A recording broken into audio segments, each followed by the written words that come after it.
Gallagher. Oh, good footwork. Now Rosario, Coventry are beginning to flow. Kenny Sampson's gone on the overlap. Here he is, the former England player. And that's a good cross as well. Fabulous goal. Mick Quinn continues that astonishing scoring record since he came here, initially on loan from Newcastle, but having confirmed his full-time transfer this week. Taken on by Froggatt. Two up with him. Froggatt goes for goal! That is absolutely brilliant! Fast approaching the hour mark here. Can the Sky Blues come up with something? Manchester City really need to take a result out of this, and they've been in such good form recently. Ball's on the edge of the box, it breaks. Wise! Well, stick that one in the collection. Last week was scrappy, that was genius. Now Coventry have won it back here. This could wrap it up for sure, and it must be, and it is! It is O'Hare! And Coventry have beaten Fulham again!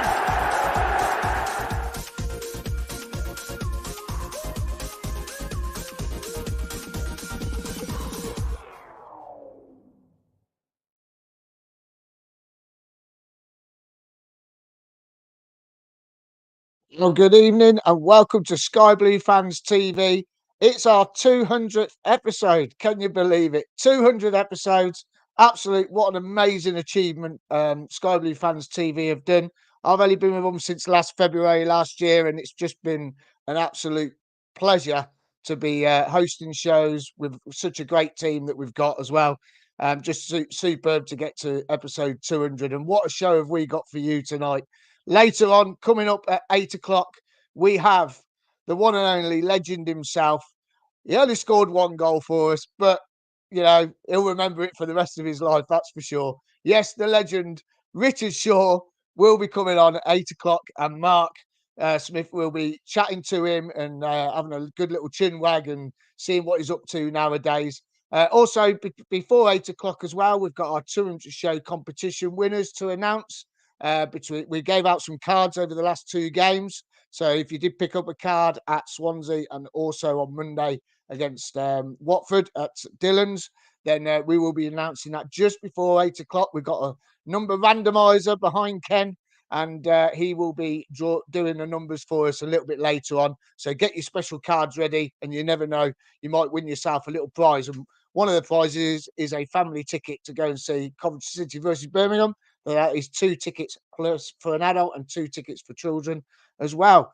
But let's get on with the show. And 200th episode, let's bring on one of the founders of Sky Blue Fans TV, Mark Smith. Good evening, Mark. Good evening, Miles. Good evening, everyone. Good to be on for another show. Looking forward to number 200 kicking off. And another 200 to come, eh? Yeah. I don't think I've aged during that time. I think I'm still looking fairly young. I've not used Just for Men yet, so far I'm happy with that. I heard you on Bargain the other day. I seen a picture of you. Was that you? Yeah, I wished it was me. To be fair, I could do being as slim as that. In fairness, but yeah, it wasn't me, sadly. And then we got Ken as well. Ken Stewart. Good evening, Ken. Another founder of Sky Blue Fans TV. How are you, mate? Yeah, good evening, Miles. Good evening, Mark. How are we all? Yeah, 200. Yeah, I can't believe it. Feeling old. You look younger. Yeah, well, thanks for that. I like the old 200 in the background. That's. I thought I'd put the random generator, which we'll see later. I thought I'll set it at 200 just to represent the 200th show, which is good. Brilliant. But love it. Yeah, we'll be using that later on for the competition.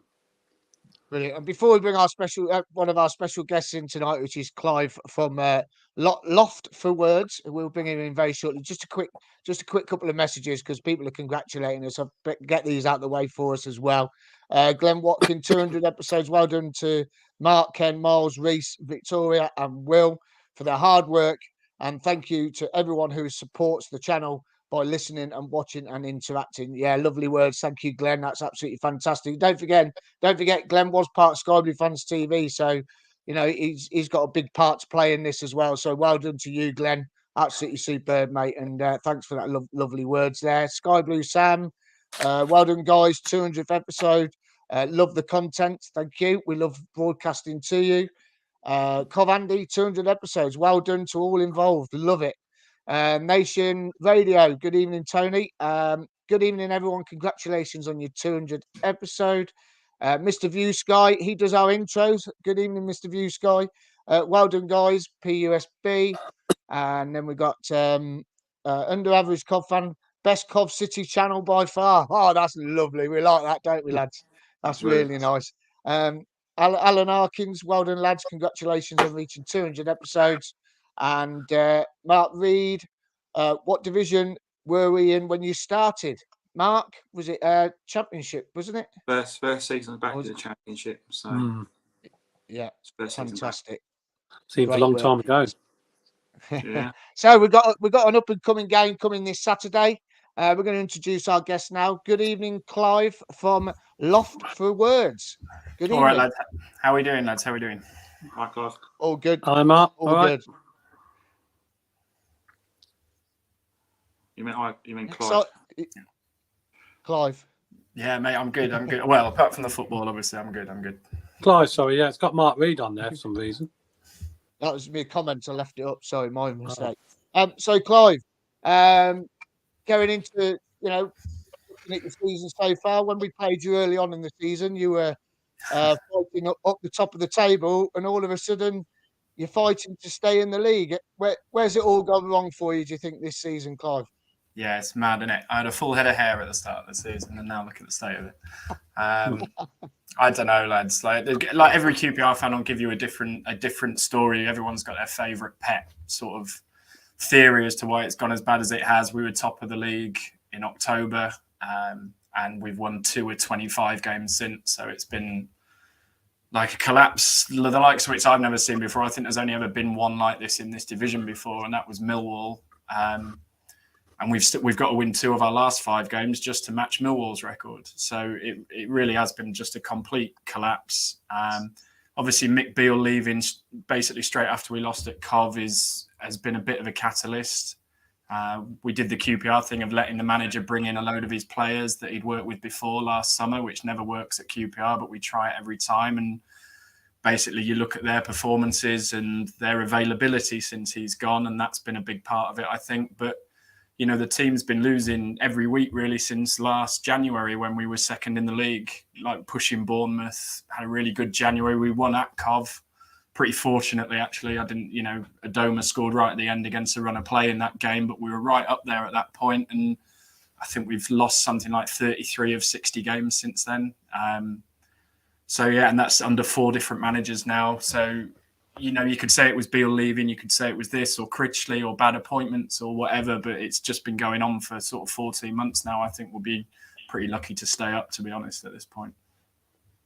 I mean, everything looked quite rosy, didn't it? I mean, you stole a defender off us that we really wanted to sign, which was Jake Clark-Salter. I mean, how's he been performing with the way the team has been playing lately? I mean, has he rose to the occasion, or has he because he was behind in games of a lot of players of his age playing at centre back? I mean, how's he been performing for you, do you think, this season?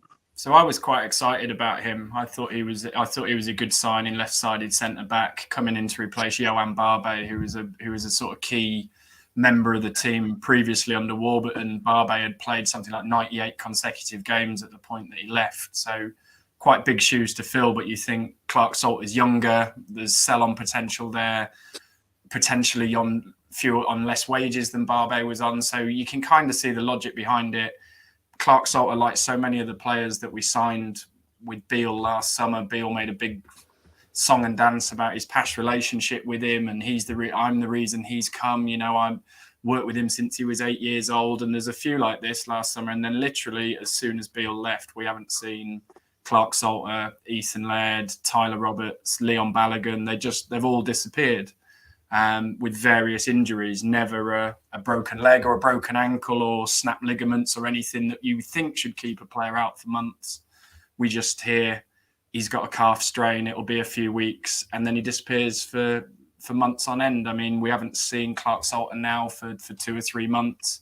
I think he's only started 10, 11 games for us, if that.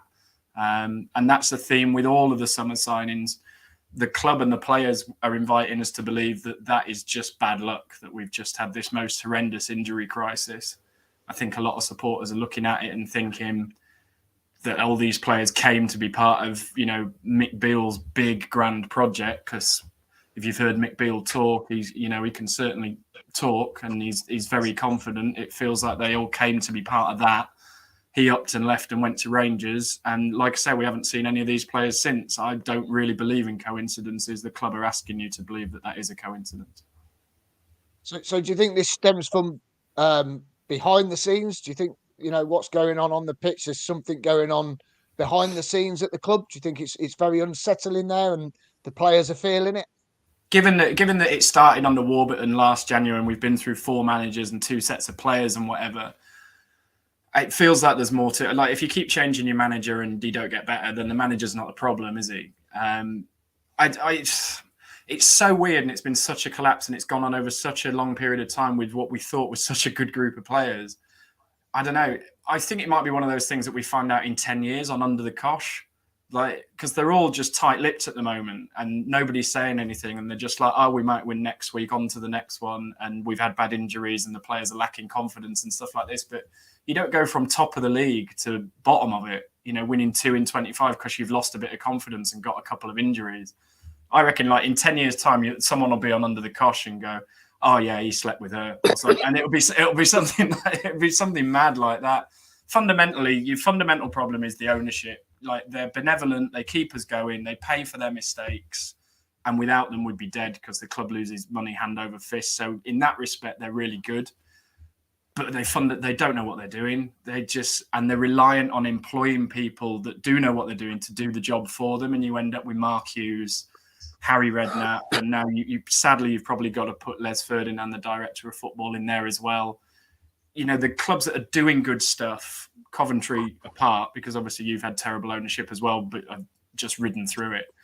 But the clubs our size that are doing clever stuff have got really hands-on, switched-on owners that are clued into the club. Brighton, Brentford, all the way down the leagues, the club that are punching above their weight, Accrington, Grimsby, clubs like this. They've got really switched on owners. And our owners, bless them, like, they're benevolent, and we'd be dead without them, but they're incompetent. So it just feels like however many times you change the manager, however many times you blame the director of football or whatever, it doesn't feel like it would get a lot better with these owners, and yet no one would buy the club from them because it loses so much money. So we're kind of, I said the other week, we're killed by their incompetence and kept alive by their benevolence. It's like this horrible vicious circle we're in with them.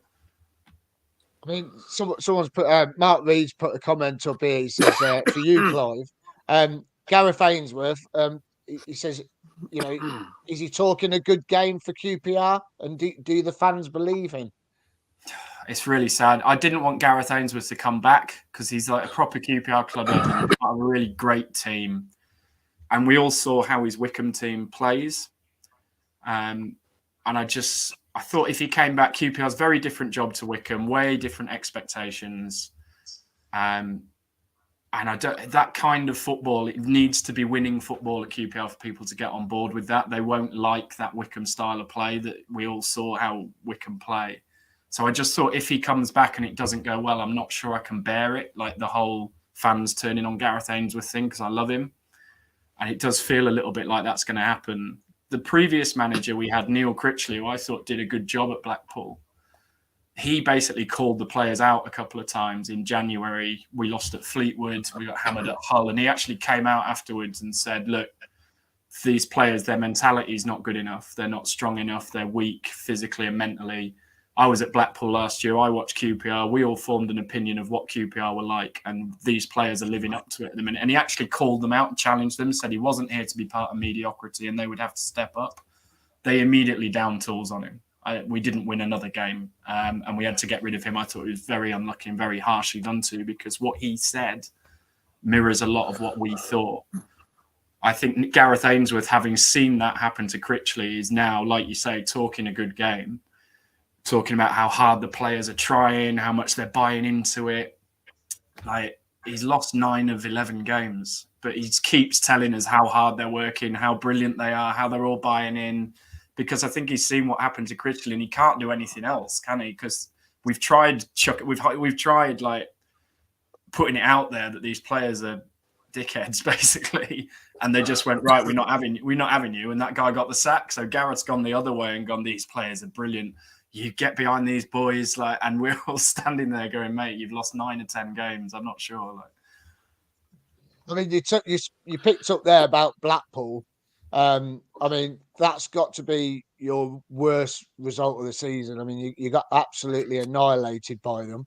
But before you played Blackpool, there was a video clip. Now, I was trying to find this earlier and I couldn't find it. But what's the crack with that? What was the idea? You know, obviously Gareth Ainsworth hasn't been in the job very long, and he brought this like New Zealand the hacker, warrior, yeah.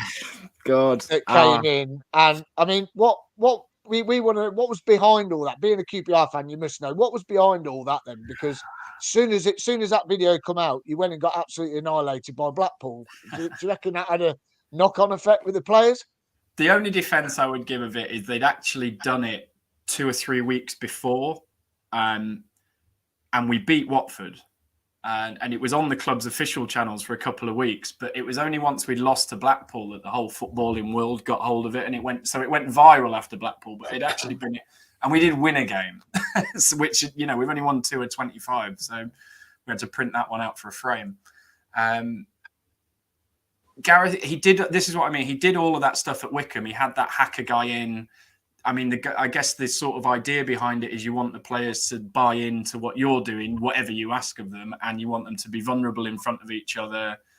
I guess that's the idea. I feel like it's the sort of thing that if you are going to do that and you are going to film it, maybe keep it until the end of the season, because we're just going to get hammered with that, you know. The Blackpool result is the worst result, not only this season, but the worst result and the worst performance I've seen for years and years and years and years. The annoying thing is, and the annoying thing with this team in general, is it came after we'd beaten Watford on the Saturday. So you think, okay, we've turned the corner, here we go. And the annoying thing is these players can do it because we've seen them do it. But so we go up to Blackpool on the Tuesday and think we might dig in for a point here and, you know, start getting something going. 3-0 down after 9 minutes.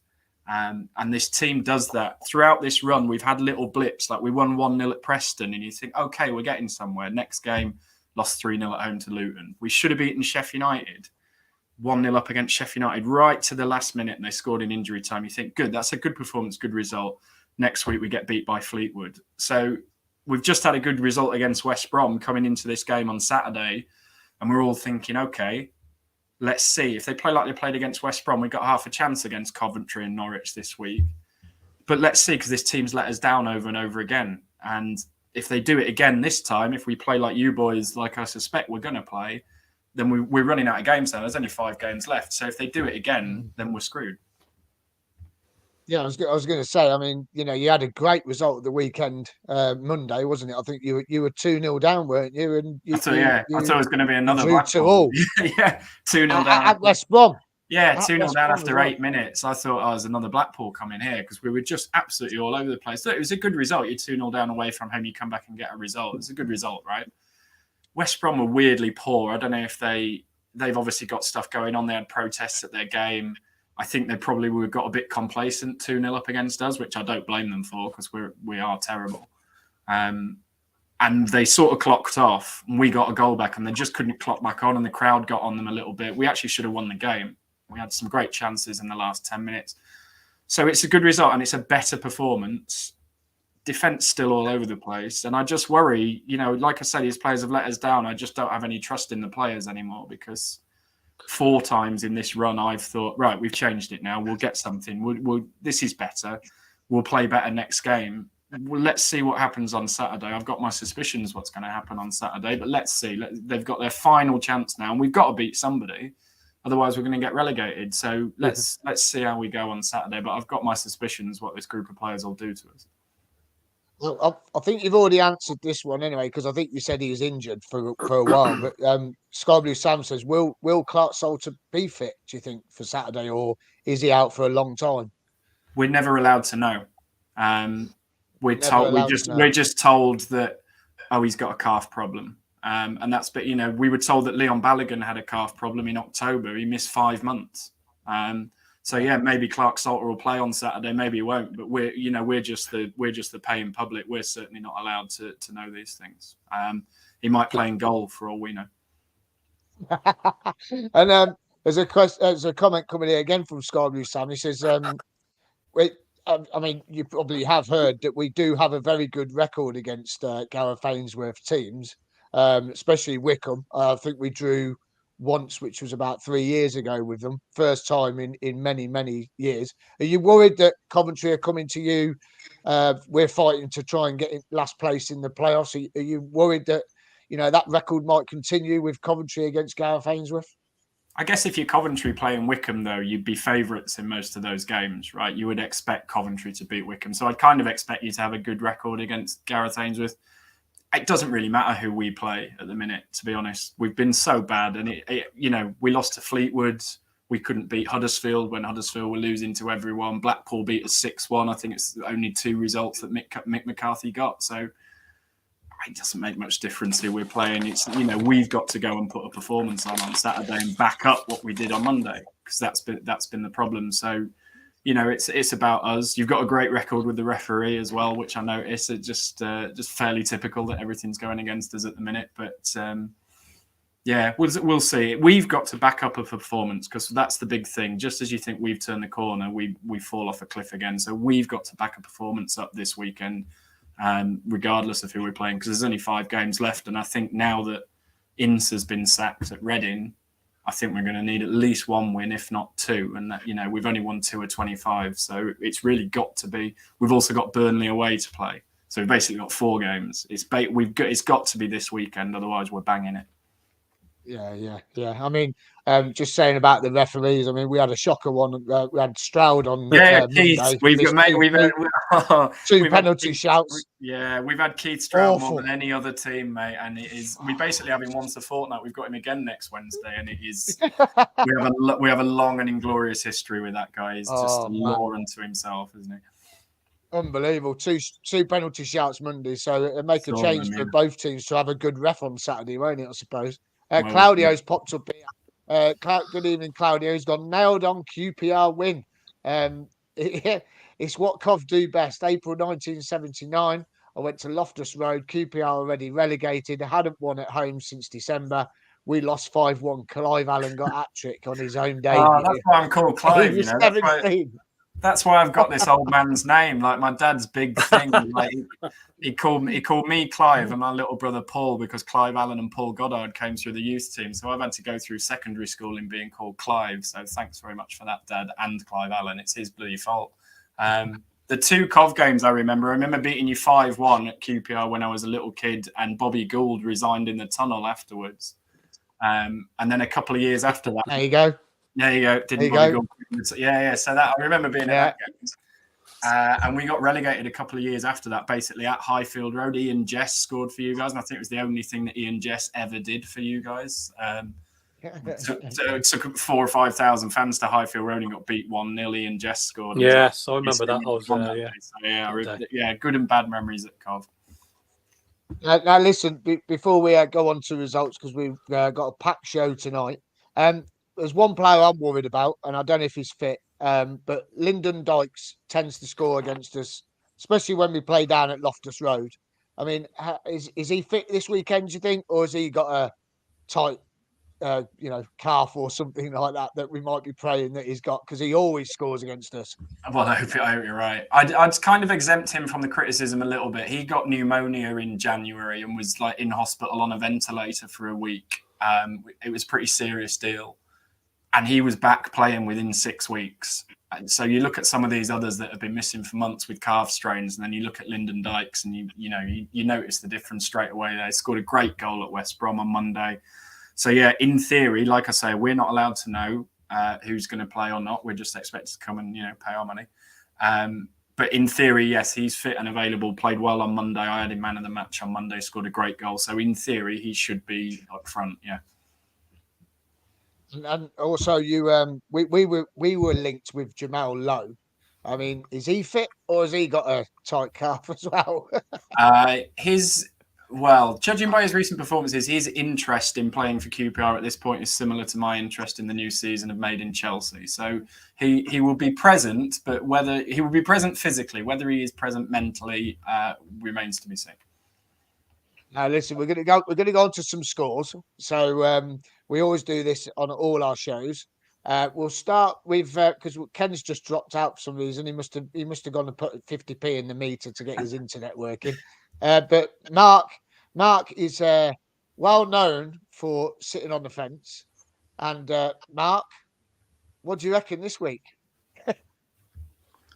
Well, I mean, after the way we played against Watford, it was like our performance was like the weather. You know, a bit of cloud, bit of rain, bit of sunshine, bit of everything. I think it's been a hard game, to be honest. I know QPR have been in bad form, but as Clive mentioned, they're due a win. Hopefully, it's not going to be against us because we need a win for our own reasons. So, you know, we're only 3 points off the playoffs, so it's a big game for both sides. Arguably a bigger game for QPR given their situation, but for us, it's a massive carrot to get into the playoffs. I think it's a great opportunity to win and take advantage of their poor form. Can we do it? Yes, we can. Do I think, you know, what do I really think? I think I'm going to sit on the fence and go 1-1 again. We don't have a great record at Loftus Road. That's my main concern. We are good enough to beat them, but I'm going to say 1-1. I think they'll be buoyed by the fact they got a decent result against West Brom. And mate, no, it's not going to be an easy game. We can't go into the game thinking that it's going to be, you know, a walkover because there's no easy game in this league. You've got to earn the right to get the 3 points, and I think it'll be a harder game than what people think. So I'm going 1-1. 1-1. And Ken, you've joined us back here now. You put your 50p back in the again. meter. Can you hear me? Yeah, you put your 50p in the meter. Put my meter in. Yeah, I don't know what's happened there. So go on. What was the score? I don't know what the problem was there. I'm going to go for. Now, listen, it's going to be a hard game. There's no easy games, as we know, in this league. It's a very tight ground to go down there. They're all very close to the pitch. The atmosphere is going to be very good, hopefully, and hopefully we're going to get a victory. So I'm going to go for a win, but I'm going to go for quite close. I'm going to go to a 2-1 victory to City. I think. Oh, 50p's gone again. Did you get that? 2-1. 2-1. Yeah. So Clive. They've let me down so often that I just don't have any faith in them anymore. So I think we'll get beat. I think we'll probably get 2-0.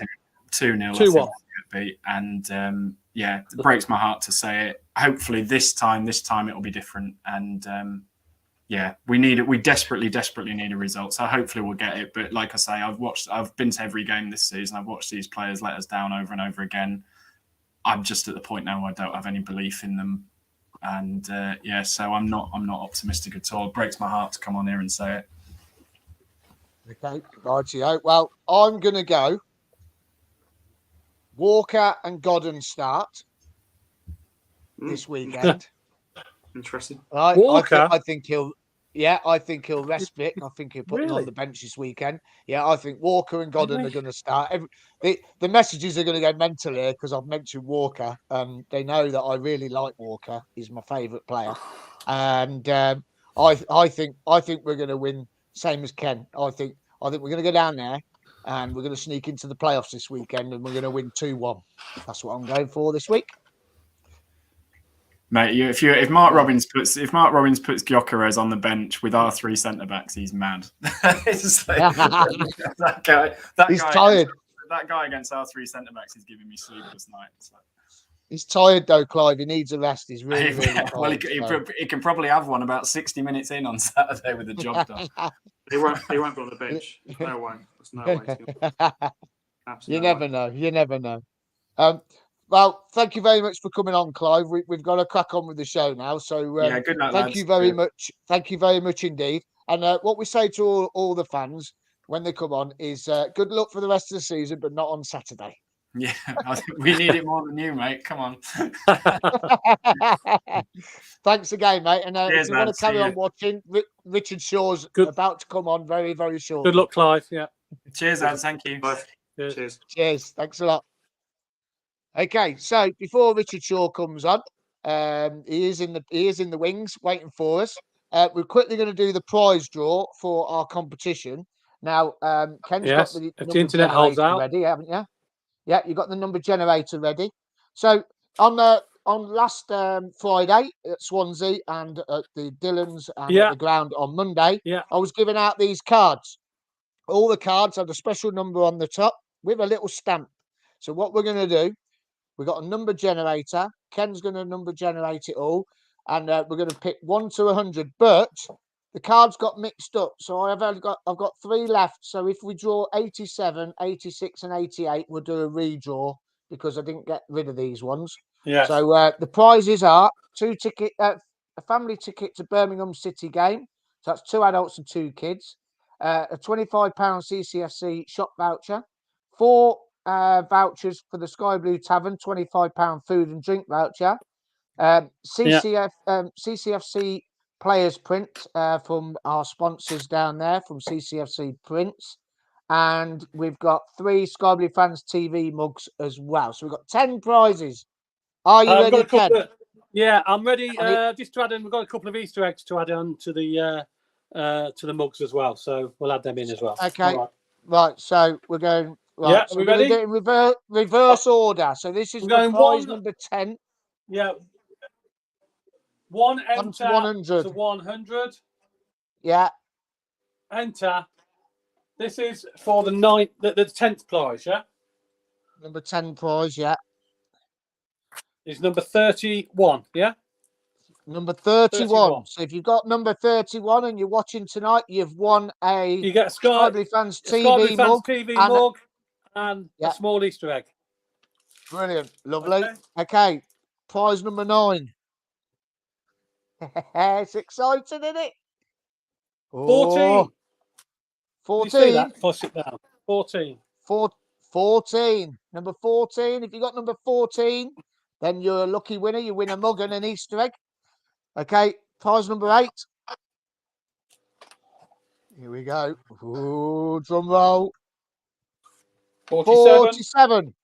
47. You have won a Easter egg and a mug as well. So, okay, number 7. Prize number 7. This is for the CCFC players print. Here we go. Print. Yeah. Ooh. And it's number 64. 64. Brilliant. 64. Okay. Yeah. Prize number 6, which is a £25 Sky Blue Tavern meal voucher and drinks. 41. 41. 41. Okay. Prize number 5, another Sky Blue Tavern £25 food and drink voucher. It is number 46. 46, all in the 40s. Okay. And number 4 prize. This is another £25 Sky Blue Tavern drinks voucher and food voucher. A low one. Number 10. It's a low one. Number 10. Okay. And then number 3, another Sky Blue Tavern food and drinks voucher.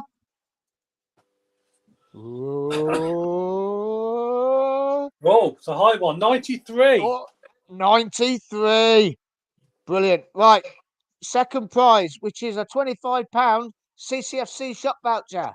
Yes. Good luck, everybody. Good luck. It's a high one. 77. Right. And number 1 prize is... This is for the tickets for the Birmingham City game, a family ticket. 2 adults, 2 kids. Last home game of the season. Number 68. Brilliant. Number 68. So here we go. Just to recap.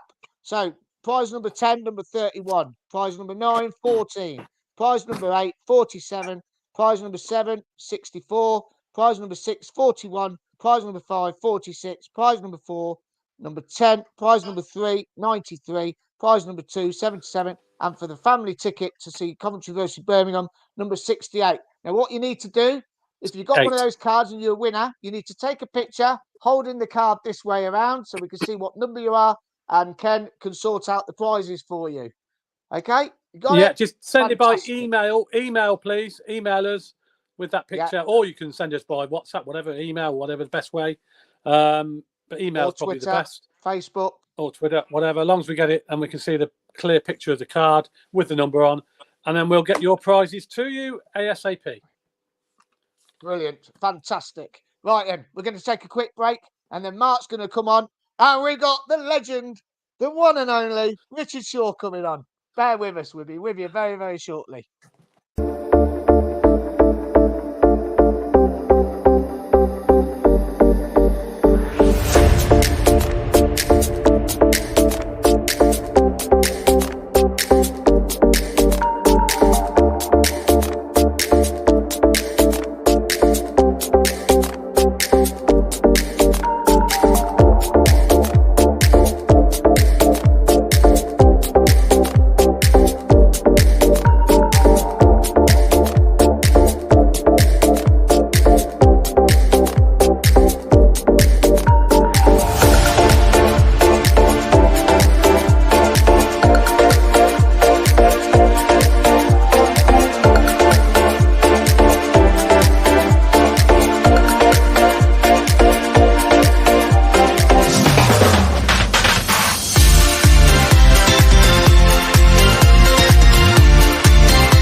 Welcome back to Sky Blue Fans TV.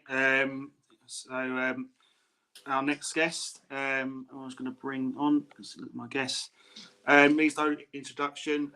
Obviously a legend at Crystal Palace, Coventry City.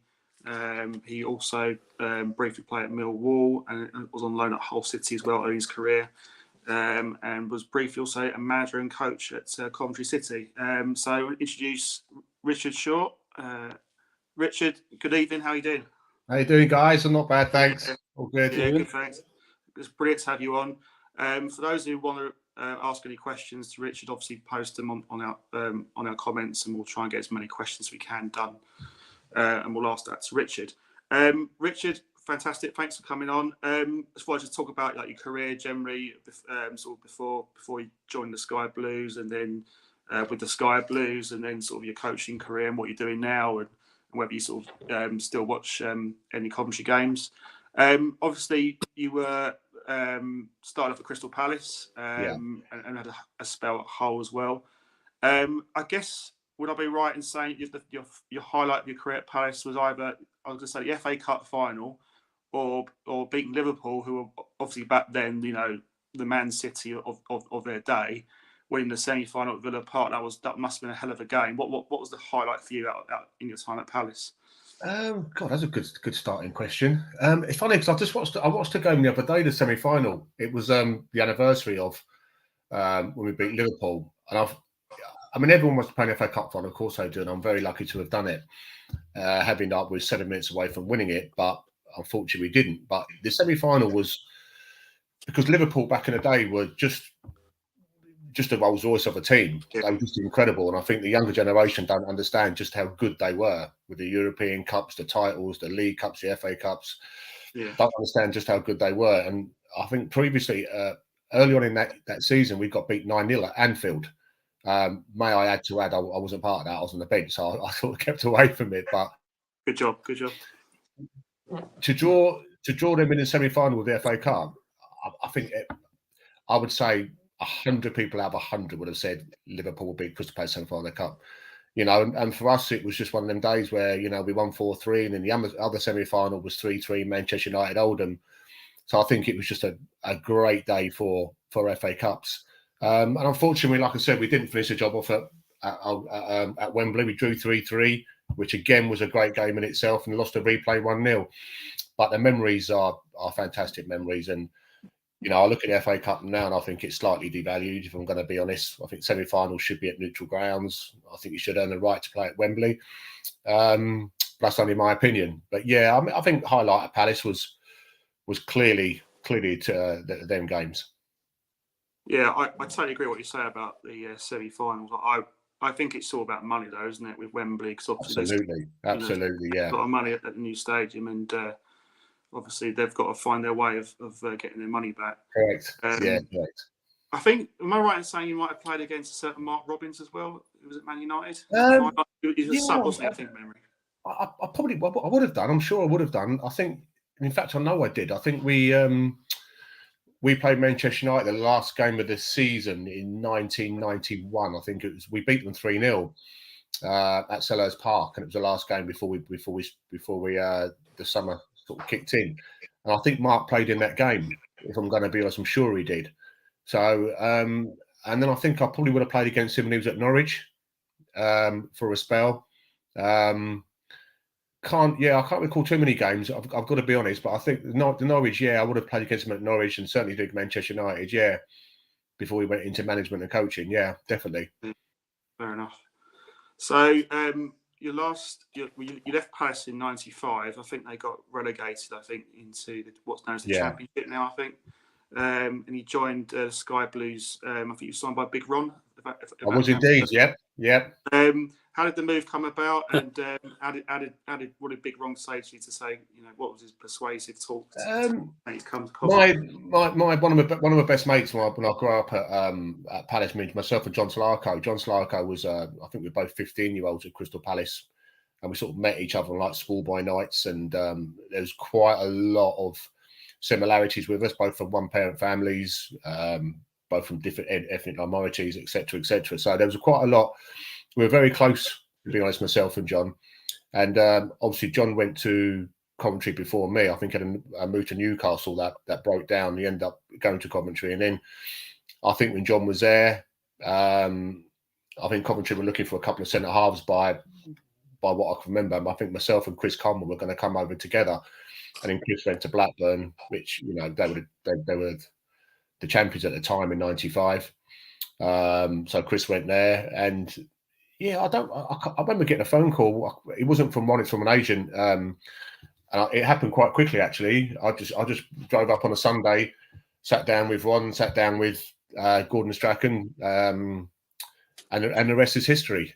I didn't think I'd be there 10 years later. I've got to be honest, 11 years later, but I actually enjoyed every single day of being up there. I really do. And it's easy for me to say that because I'm on a Sky Blue fan zone, etc. But that is genuine. I've been, I think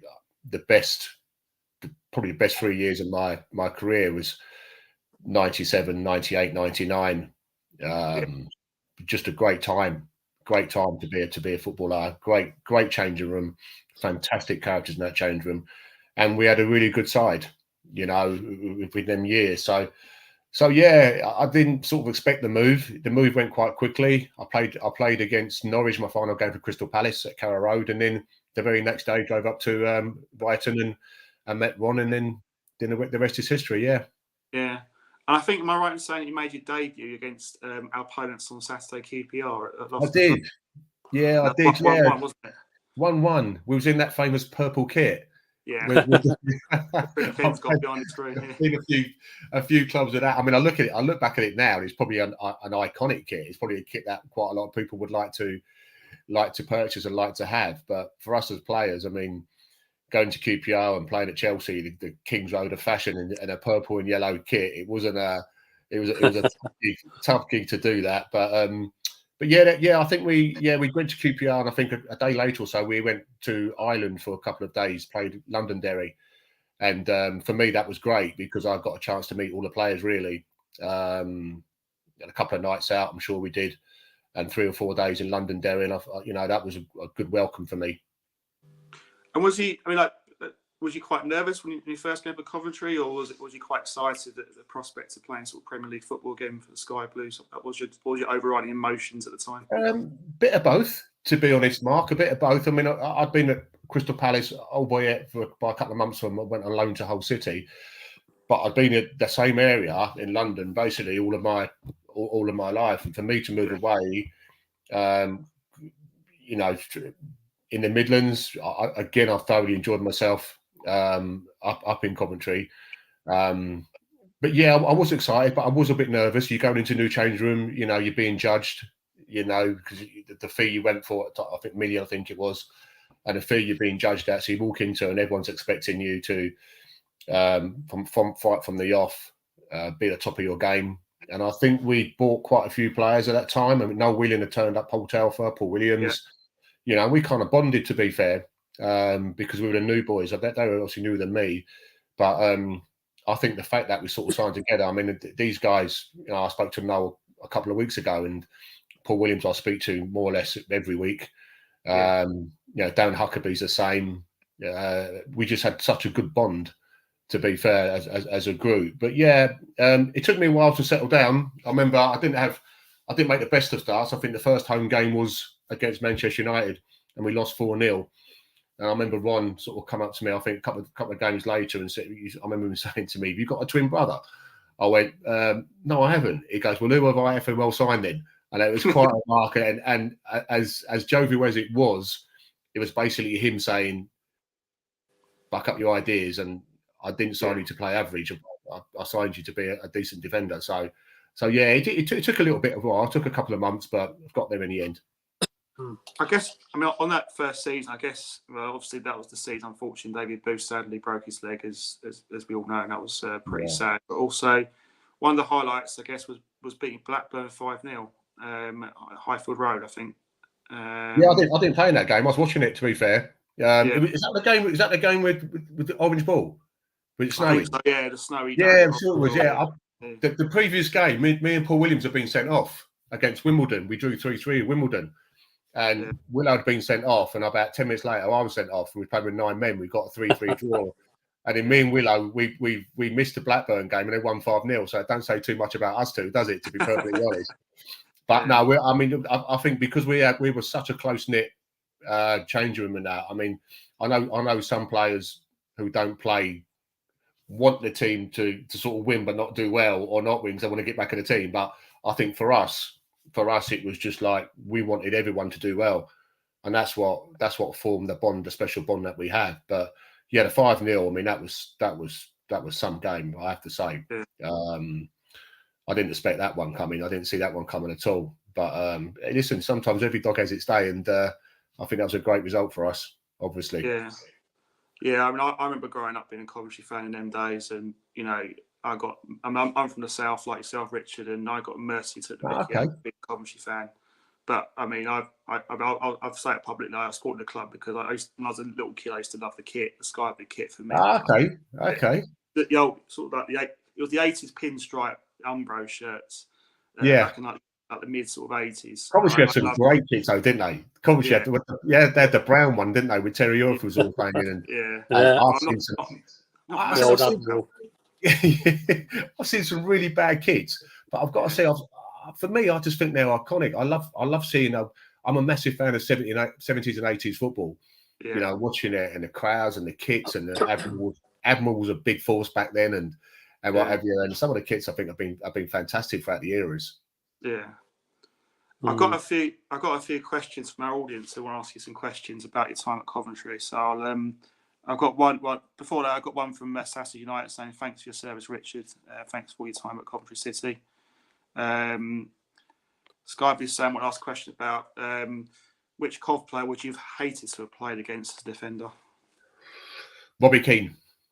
Yeah, Robbie Keane. I had to play against him in training, and he was an absolute nuisance.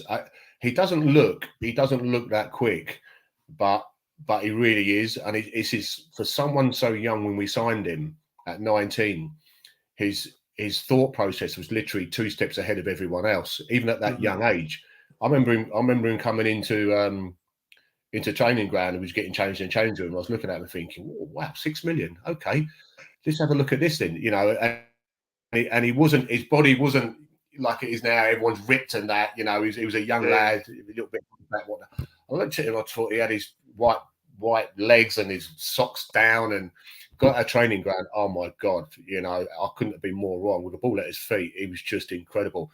And I remember when we were doing like an 8v8 once, and I was up against Robbie. He was on the other team, and he just scored a few goals. And I remember Gary McAllister absolutely hammering me, saying, "Are you any danger shots? Any what? Blah blah." And I just said, "I can't get anywhere near him." It was just he had one of them training sessions, and I say that so quick.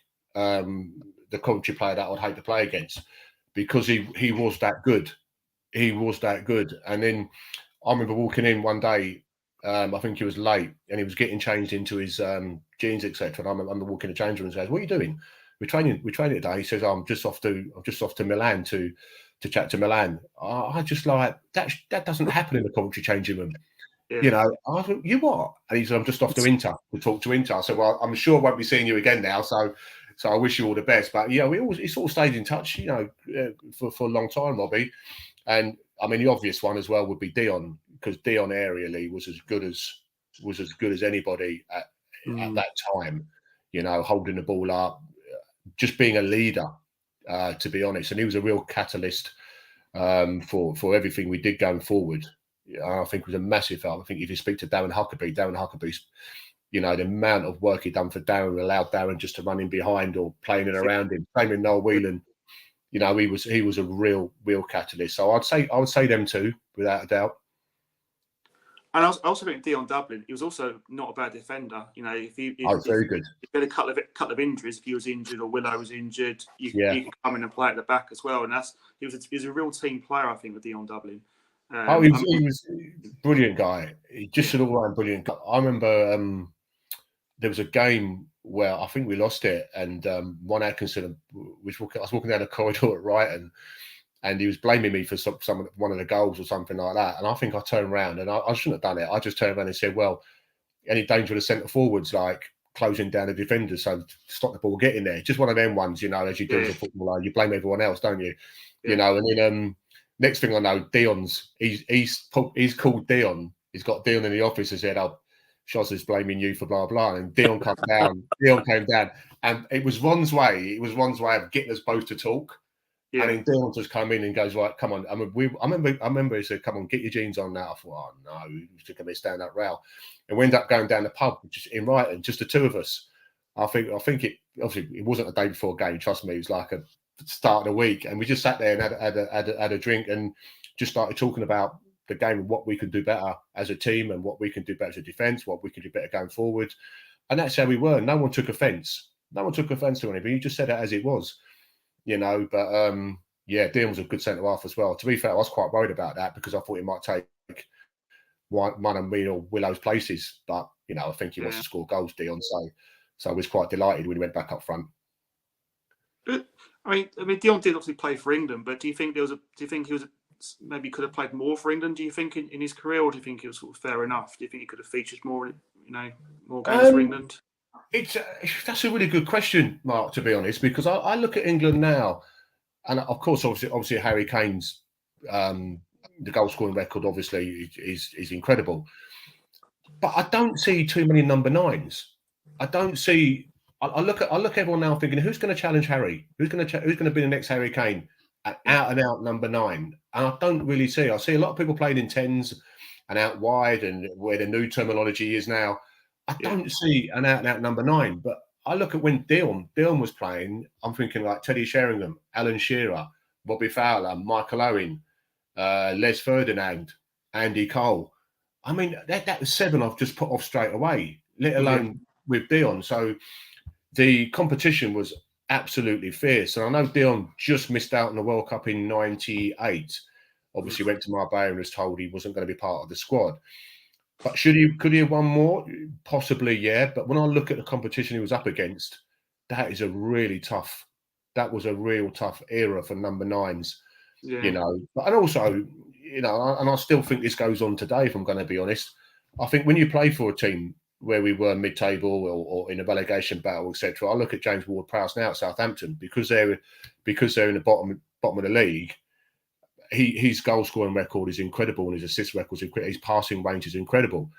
But there is, I kind of think there is a little bit of snobbery when you get selected for England by the big clubs, you know. And you know, it is what it is. And I find it strange. You know, I don't know Calvin Phillips, but you know, when you're playing 54 minutes all season and you're being picked for England, I find that quite strange. You know, when someone's playing for their club 90 minutes week in, week out and doing well, you kind of think, well, what's the point? You know, and if I get picked, if I don't. So I still think there is that about as well. But I do think with Dion, Yeah, I agree. Maybe he could have got a few more, but when I look at the number 9s in that era, I think that's as good a players you're going to see. Sure, yeah. I've got a question here from Nation Radio Commentary. Who was the best Coventry City player you played, in your opinion, that you played with? Ooh, I'll be upsetting a few people now, wouldn't I? That's a bit, you're only live in public, so it's fine. I'm always going to be biased towards Willow because we stuck up such a good relationship.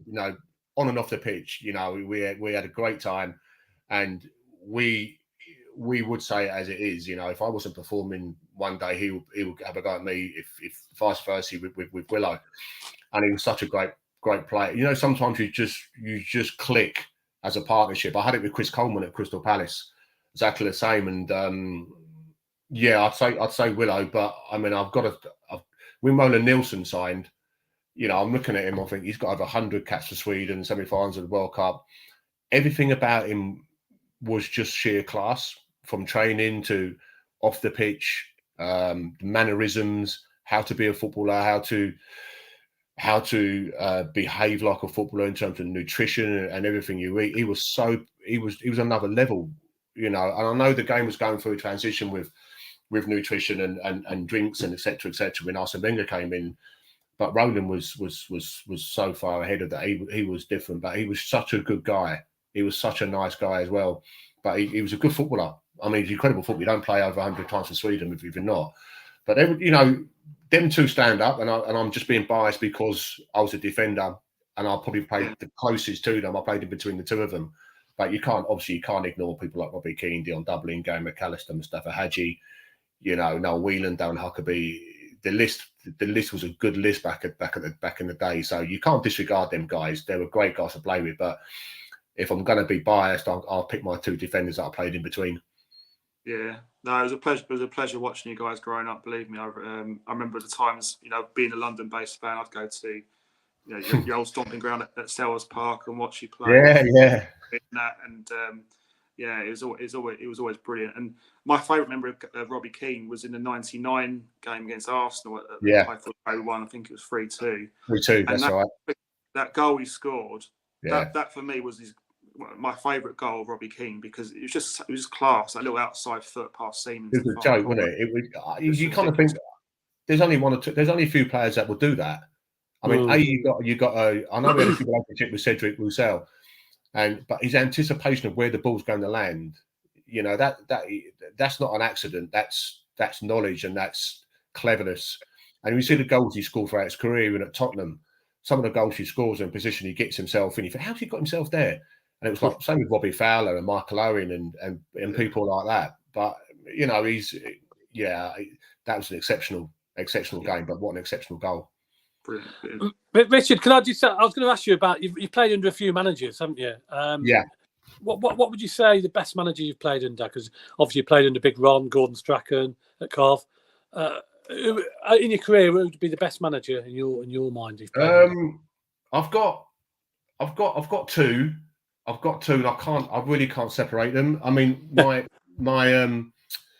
going to pick. I've got three because my youth team. I come from a one-parent family, and the youth team guy Alan Smith. I have to give him a mention because he was my youth team manager, my reserve team manager. We had reserve teams, and he was first team manager for a year. And the amount he did for me growing up, he'd drive down, pick me up from Woking, take me back up to Mitcham, South London. I was playing game. He told me as it was. There was no being gentle with players back then. I think we've gone too far the other way now. I think there has to be a balance, because I just do. But the amount he'd done for me was just incredible, in terms of playing the youth team, and then driving me to the reserve team, and then I'm playing 2 games in one day. Little like now people can't play 2 games in a week. We lost to West Ham. He threw the sandwiches right at me and John Slarker. We got in the car. You're coming with me this afternoon. We went to Tottenham because back in the day, the football accommodation reserve team, we play on a Saturday. So Palace were playing Tottenham at home, and we was doing a reserve fixture because we was in accommodation. We went to Tottenham, and they had Ricky Villa was playing, Ray Clements, players coming back from injury. We lost 9-0. So in that day, I'd lost 9-0 to Tottenham in a reserve game and lost 3-2 to West Ham in a youth team game. then he drove us home. Basically, went through Wimbledon, opened the door, right, get out, see you Monday, and it was like, I don't know, 11 o'clock at night. I had no money. We had nothing. Me and John. I bunked a train home and vowed I'd never go back to Crystal Palace again. And lo and behold, I did. I signed as an apprentice. But Alan did so much for me, and I have to give him mention because I stay in touch with him now. We go out to eat once in a while, and I can't thank him enough. You know, I call him Dad. Actually, I actually call him Dad because of how much he's done for me. But yeah, he's great. But my first two managers, Steve Coppell, because he just gave me the chance to play and he believed in me. He was a methodical manager. He wasn't a ranter. He didn't shout. He was very clever with his instructions. He had clarity to what we did. We had right and bright up front. We knew what we was going to play with. We knew how we were going to play. And for me, he was excellent. He was excellent. Yeah. And, you know, I played in the FA Cup final because of him. You know, I was in under-21 squad in England because of him. And, you know, I end up as a centre-half. I played in midfield. I played left-back with him. You know, he was great for me. And, you know, and then the other ones, obviously, Gordon Strachan. I know some Coventry fans blame Gordon for going down, etc., etc., etc. But I can only speak for myself in terms of what he did for me. And he's, as a coach, he was excellent. You know, he really was good. And he was really good for me. He was different from Steve. Whereas Gordon would get into you, and the intensity of the session, intensity of how he worked, was just what I needed. It was perfect for me. And I think I went to Coventry, and I think he helped me with my game quite a bit. You know, I was sort of known as a man-to-man marker, this and that, but you know, I started learning about defending with Alex Miller when he was his assistant and Gary Pendry. Yeah. You know, so Gordon was great. Gordon was really, really good. And when you look at the side that he produced with Huckabee, Whelan, and how much they cost and how much they went for, you know, the year we got relegated, you can't lay that on Gordon's door. I'm only saying in me because you sold Dion Dublin, you sold down Huckabee, you sold Noel Whelan. Saying everyone, you're not going to get anywhere if you sell players constantly. So you only have what you work with in a certain budget, and the players we brought in weren't as good as the players that had left, and that was a difficult period. But for Gordon, you know, best times of my career was with Gordon and with the group of players that we had. But Gordon, in terms of first team management, Gordon and Steve, and I don't know whether it's something about. I mean, they're both at Manchester United together, and I don't know whether it was something under Ron and Dave Sexton that they'd learned, or Alex Ferguson as well. Surely Alex Ferguson as well. Yeah. So yeah, they were managers I spent the most time with as well. So it's hard not to have an affiliation with them.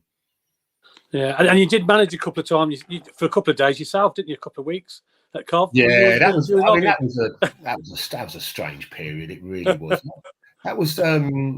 Let's have a few seconds talking. I went back there with Andy Thorne, and everyone said you've got to be mad because I think Coventry was going through just madness at the time, wasn't it? No ground. Yeah. Sisu, isn't it? Sisu. That's right. Sisu. Well, they've gone now. But they were the rounders, they were. It was a complete shambles. I couldn't believe it. I'm not going there as a coach of Andy Thorne, and people told me don't even think about going back. But my heart ruled my head.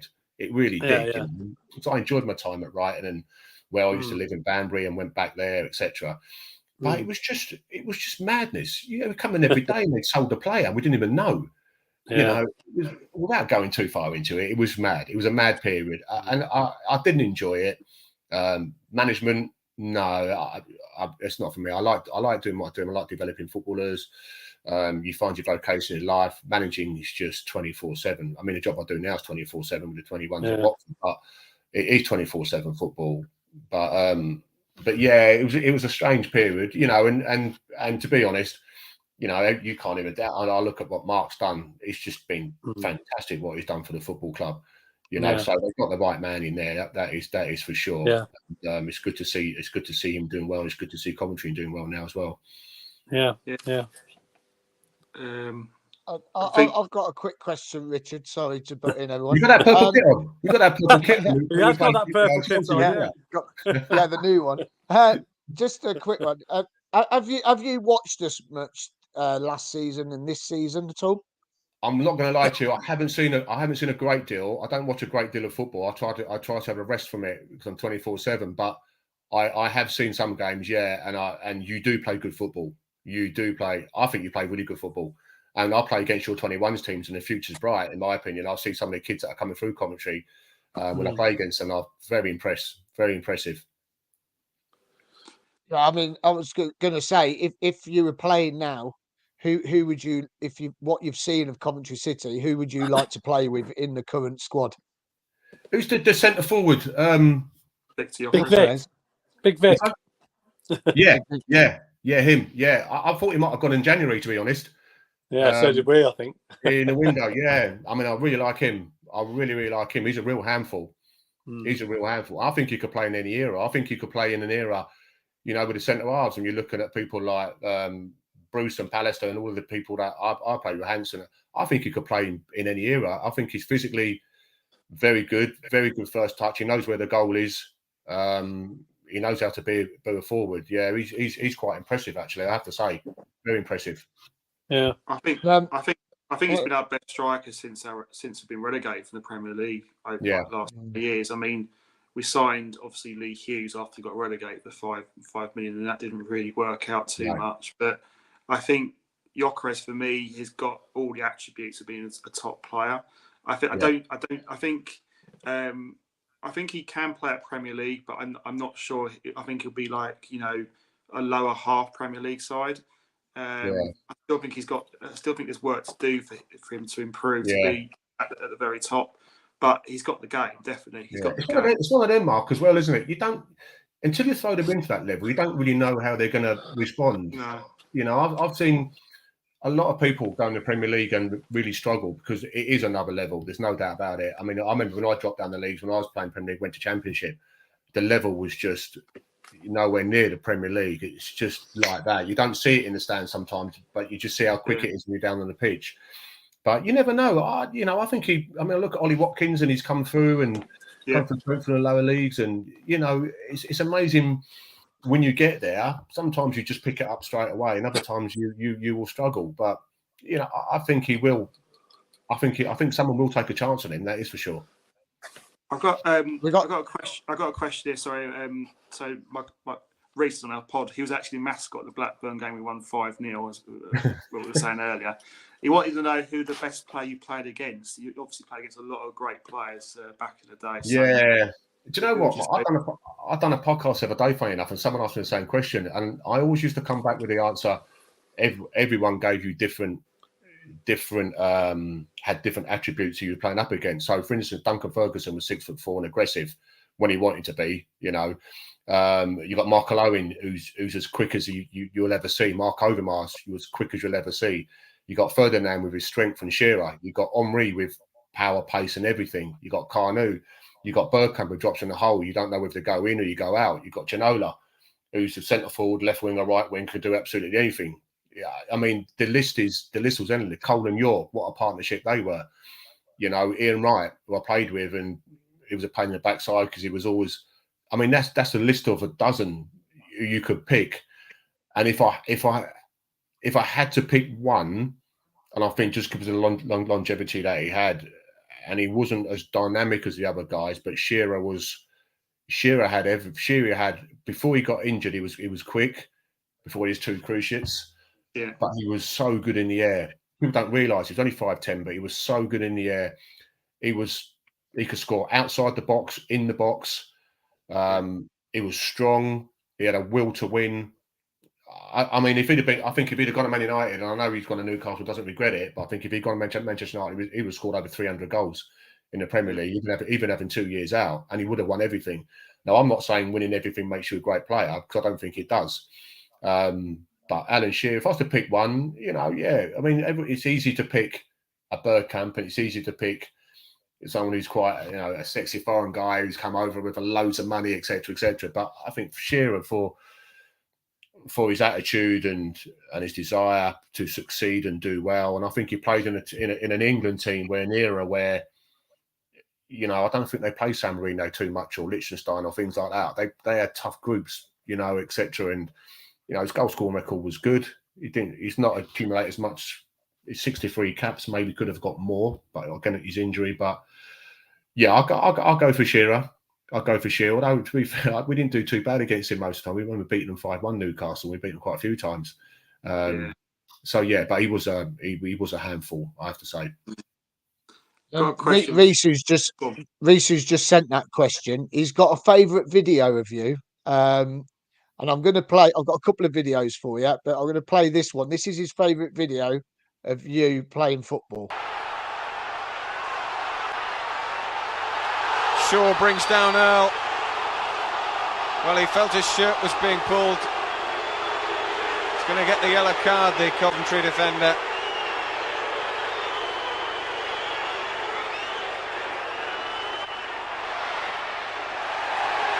It's a little bit late there on Jones. Oh, and that is late. And that's problems. Referee had his card out almost before the foul had been committed. I can't argue against Reese's. If they both went to VAR, I think I'll get a 10-game ban. So, yeah. But do you know what? It was we're playing against Wimbledon. Wimbledon were just the same. You know, it was the same. It was the era. It wasn't always. I mean, I think we generalise eras. Like, this is the fantastic era because you're not allowed to touch anybody now. Not allowed to tackle. But back then, I think you had more than just tackling. You did have talent, real talented players. But yeah, that was the game I was telling you about, Mark, when I followed Willow in from being sent off. So yeah, do you know what? I've never seen that. I've actually never seen that. That's the first time I've seen it, and I deserved it. I didn't. That's probably the first I've seen it in a long time. To be fair, myself. I did deserve it. I can hold my hands up. I've got no comeback on that. Very late. Right, then here's another video clip, and I want to ask you a question after this video clip, if that's all right. Tyler, there's plenty to worry about. Coventry not finished yet, though. Nice ball out wide. The substitute Shaw. 5-2, adding insult to injury. Richard Shaw smashes one in the very last minute of the game. Oh, yes. There we go. Now you're talking, guys. That's a proper video. Now, my question is, now I'm not too sure if you know this, but we've got a player called Francati Dabo who used to play for Chelsea, and he still hasn't scored for us in, is it 5 seasons now, isn't it? Or is it 4 seasons? Really? 4 seasons. Quite a while. He hasn't scored for us. So if any of his friends are watching, or he watches it back if he does, can you give him any advice to score a goal? Because he hasn't scored one yet. And that was your only goal. It's your only goal for us. Yeah, I'd say just be patient. Wait another 5 years and see if you get anywhere near it. But I tell you, there's a couple of games I'm sure. I definitely know Chelsea at home. I missed a sitter. It was a header, and I just totally missed it. And that was, I think, 3 or 4 years in, or 2 years, and I can't remember now. So I remember we had. I think we played a game against Russian Diamonds in a League Cup or some cup. I don't know which cup it was. League Cup, and we won 10-0 or 10-1. And we had a penalty, and I think all the crowd were cheering me to go and take it. But we had a young kid make his debut, Robert Betts. We're quite a young team then, Craig Peed and Gary McSheffrey. And Betsy was a good lad. And he I think it was the first time he was picked, and he wasn't really at this kind of level that he was going to play week in, week out or something. You know when young lads go in because you've got people that are injured. That was Betsy, and he was a really good lad. And I just wanted him to take it. He sort of asked me to. I said, "Yeah, go on, you take it," because for me, it just meant more to him. That was one of the questions. Yeah, Glenn's asked that question. How close? Yeah, that was it. Yeah, that's it. Taking that penalty. Yeah, 7-0 win. So I was close, but do you know what? That was 2001, wasn't it? Yeah. Was that it never really bothered me, which is a good job as well. But I just thought with Betsy, that might help him out going forward. And a young lad, you never forget that. For me, it wouldn't have bothered me if I hadn't scored. But for Betsy, I was really pleased with him, to be honest. I was quite pleased with him. So it never really bothered me. But it was nice. It was nice to get a goal, I have to say. It was nice, away in Gillingham. I think after that game, Eric Black and who was his assistant? Archie Knox were sacked. Yeah, that's an unbelievable decision, wasn't it? Yeah. And I think they brought in Peter Reid, didn't they? Or something? Yeah. Well, I remember in the morning. I remember because I knew I wasn't playing. I had breakfast. I came down early and I had breakfast with them, and we was talking about where we're going to go on holiday in the summer because it's one of our last games, and they were looking forward to the season, etc. And I had a lot of respect for them too. I thought they were really good. I thought Eric Black was a brilliant coach, one of the best coaches in terms of doing sessions I've ever played with. And Archie was fantastic because he's been at Manchester United all the years and he's got a wealth of experience. And I was quite scared of him in a way because I'd heard about his reputation. So I kept on the good side of Archie, and he was he was actually a really nice guy. And when they got sacked the next day, I was bewildered. I just couldn't believe it. I really couldn't believe it. And then I remember going in next day, and the two of them came in to sort of say goodbye, and everyone. And I thought, do you know what? It's one of the first times I shed a tear seeing a manager go, and I just think it's so unjust, because I just think they would have done. We've played some really good football. Really good football at the time, and I was sort of in and out. I was coming to the sort of the end. I was getting a bit older anyway, but I didn't bother. I enjoyed being in sessions and going and working and seeing what they do because I was sort of transitioning into like want to be a coach as I go, and I was writing all these sessions down, great sessions, and like I said, the training ground was fantastic, but I was really, really, really. Even now, I kind of think, well, how did that happen? You win 5-2. Crazy decision, wasn't it? Yeah, it's madness. Crazy. It was absolutely mad. I couldn't believe it. I couldn't believe it. And I know Coventry made some crazy decisions at times, but that was a bad one. It was my a bad opinion. one. Yeah. I couldn't believe it at the time either, and a lot of fans couldn't. No, I understand. I totally understand that. It was bewildering me. But even Archie, I was saying goodbye to Archie. He's got this fierce way about him. Pinning people up at Manchester United and things like that. There's a real aura about him. But even seeing, I was just shocked. I was just shocked. But hey, listen, nothing surprises me in football. I've been in football so long now, nothing ever surprises me anymore. So I just get used to it. Yeah. Got a fan from Ipswich here. We've got fans all over the place. Mark White. Apologies if you've already been mentioned, but what was it like scoring your first goal at Gillingham? And he was there to witness it. So he travelled all the way from Ipswich to see it. What was it like to score your first goal? Oh, good on him. Good on him. Yeah. I mean, I just think I've kind of envied the number 9s and the Dions and Hucks and that, because when you score it, there's a real it's just a rush goes to you that you're going to be mad and running to the fans, etc., etc. It's you're on a high. You are on a high. And because when you're scoring in front of the amount of players in the Premier League or even Championship, League 1, League 2, it's fantastic. So I sort of envy them guys that do it week in, week out, in a way. But like I said, yeah, it was nice to do. It was nice to do it at the end where the Coventry fans were as well, because I think the Coventry fans. I see, like I said, it's easy for me to sit here on a Coventry podcast and say the fans are great, but the fans are great because they've had to put up with so much in the past years with Sisu and going down to Northampton and not having a ground and everything like that to where they are now. They've, if any set of fans deserves a bit of success and to enjoy their football, it's Coventry, that is for sure. So they do travel well. I know they travel well because I've been seeing them. I've been watching games in Championship where they've sold out a lot of stadiums, Coventry. So you can see the good times. Oh, okay, they're not in the Premier League, but you can see where they want to be and how they're going to do it, and they're playing some good football doing it as well. And they could still make the playoffs this year. I mean, it's quite tight in that league. Yeah. So anything can happen. It's a strange league, the Championship.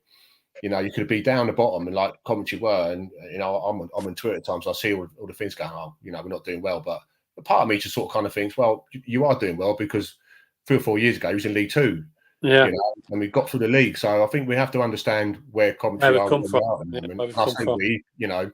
But yeah, will we get back in the Premier League? I don't know. I don't see any reason. They're in a place where any team could get back. I think the top 2, I think Burnley are an outstanding side. I think what Vincent Company's done for them has been fantastic. A completely new style of play. Sheffield United are always going to be a tough gig. They are a tough nut to crack, Sheffield United. And Carrick's done a fantastic job at Middlesbrough. So I look at them 3, but below them 3, it's open for anyone from mid-table up. That's the way I see it. So you get a couple of results back to back, all of a sudden you're in with a shout. Just I had a question about Highfield Road. Did you enjoy Highfield Road? I mean, seriously, what a mistake! It's just. Do you know what? Sometimes I think, I look at Arsenal and I look at West Ham, the new stadiums they've got, 60,000, but they can take 60,000. It's not a problem. Arsenal, you can build on top of St James's Park and make it an 80,000 stadium. They'll fill it. But Coventry are, and where the sort of mid-range teams are, understand what your fan base is and what the capacity is. And Highfield Road was perfect. The amount of people and players that love playing there, and the amount of people that actually came up to the Midlands, and watched the game, or in and around the Midlands. Listen, I understand the game moves on. I do. I get all that. I understand that, and it's nice to be seen with a new stadium, etc. But I just thought, I do miss, like, Everton, for instance. Everton are like moving to an unbelievable stadium. If they stay up, I don't know what's happening with them. They're chasing the dollar again. But I look at Goodison Park. Oh, what a lovely! I mean, the fans are right on top of you. It's 40,000. It's fantastic. But then, like I said, you have to go with what football is now. It is about money now. Sky TV, the Premier League. It's so much money in football now that I have no idea what happens anymore. Transfer fees. Chelsea spending 600 million in about 2 windows. I don't know where it's going to end. I've no idea. But I look at where Coventry were at the time. Did they need to do that? In my opinion, no. I don't know why they did it. I don't even know the ins and outs of it. Did they own the Rico? I don't think they did they? I can't remember now what the deal was done. But there was just no need for it. I don't know why sometimes when clubs do that, why don't they just plough the money in making their stadium they've got better? Yeah, because it wasn't a bad ground, was it? Really, to be honest, it wasn't falling down. I mean, we did improve it as it went on. No, I mean, I look at Selhurst Park. I obviously played at Palace, but I worked at Palace for a wee bit, the 21s and 23s, and as a coach and that. You go to that stadium, you will not. That is as good as an atmosphere in an evening game or a game you're going to see in the Premier League, and that's 27,000, I think it holds, something like that. Yeah, I mean, they're talking about moving, but I don't know whether they will or not. But sometimes I think that stadium at Selhurst Park actually keeps them where they are, because it's quite intimidating, because clubs go there and it's so close knit, and the atmosphere there. Sometimes when you move to a new stadium, it doesn't really help you. It might help you financially. I can see why Arsenal did it, because Manchester United are making millions on a match day with 75,000, and they had 38,000 at Highbury. So I understand the economic side of it. I do, but sometimes, I don't know, I'm a bit of a traditionalist, I guess. Maybe that's my problem. But Highfield Road, I just didn't see the need. Maybe if you had a good side like we did have, rather than sell all the players off, then you might sustain the Premier League, and all of a sudden, as the Premier Leagues go on, like the clubs have, you learn more. You actually squad. All of a sudden, you're going to be safe. We moved stadium when all our players had gone. There was every chance we could have got relegated, and unfortunately, we did. So again, that made no sense. It absolutely made no sense. But football doesn't make sense to me at times, I have to say. But yeah, I loved Highfield Road. It's fantastic. Great stadium. Great memories. Fantastic memories. And we've got our end of season awards coming up soon. Have you got any secrets you can tell from any events that you players had, like Christmas parties or end of season? Did you have any nights out? Any secrets? Any secrets? Oh, from when you end of season awards or Christmas parties or anything like that? No, no Christmas party. I mean, that's banned now anyway. End of season awards. I remember an end of season one at Coventry where myself, Huckabee, Whelan, and Telf, it wasn't end of season. There was a raffle, and Steve Grizovic was his last season, I think it was, and he was a big cricket fan, Oggy. And we bought him a signed, I think something went up for auction. Hux was like bidding on everything, to get all the money to go up. He was literally bidding on every single thing as a starting point, and I think it was peeing everyone off, if I'm going to be honest. But then this picture come up. I think it was signed by the whole England team or something, and it was a painting they'd all signed for regarding the Ashes. And so the four of us we just said, we just buy it for Oggy. And I remember buying it. We bought it for Oggy, and the four of us, we gave it to him after the event, because he's like, what are you buying that for? We bought it for you. Willow was involved in it as well, so we went between five of us.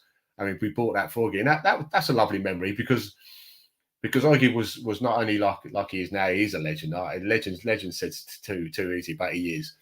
And I think that just shows how much we thought of him. We absolutely loved him to bits. He was a great character in the changing room, and he's a great goalkeeper, full stop. So yeah, I remember buying that for him, so that was good.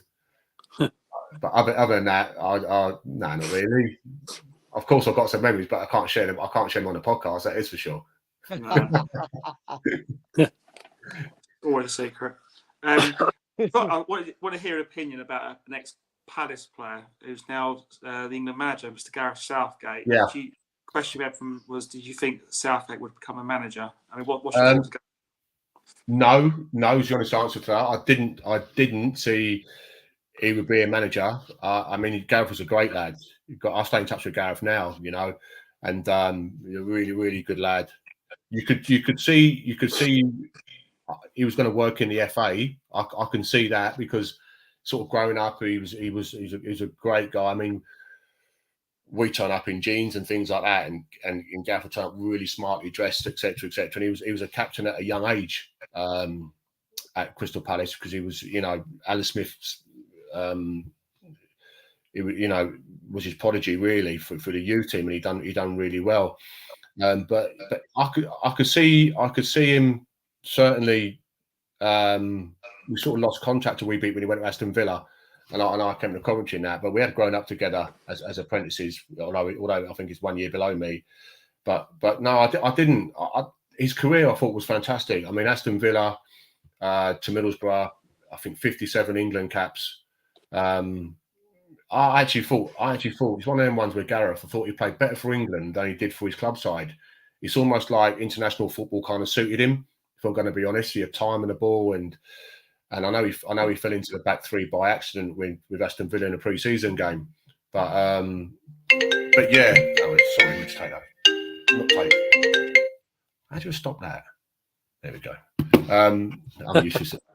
I'll go again in a minute. I have turned it down actually, but no, I didn't. To be fair, I genuinely didn't. And even when he took the England 21s, which I think Stuart Pearce nearly both through their head and all that, I thought, okay, I could see Gareth sort of doing that.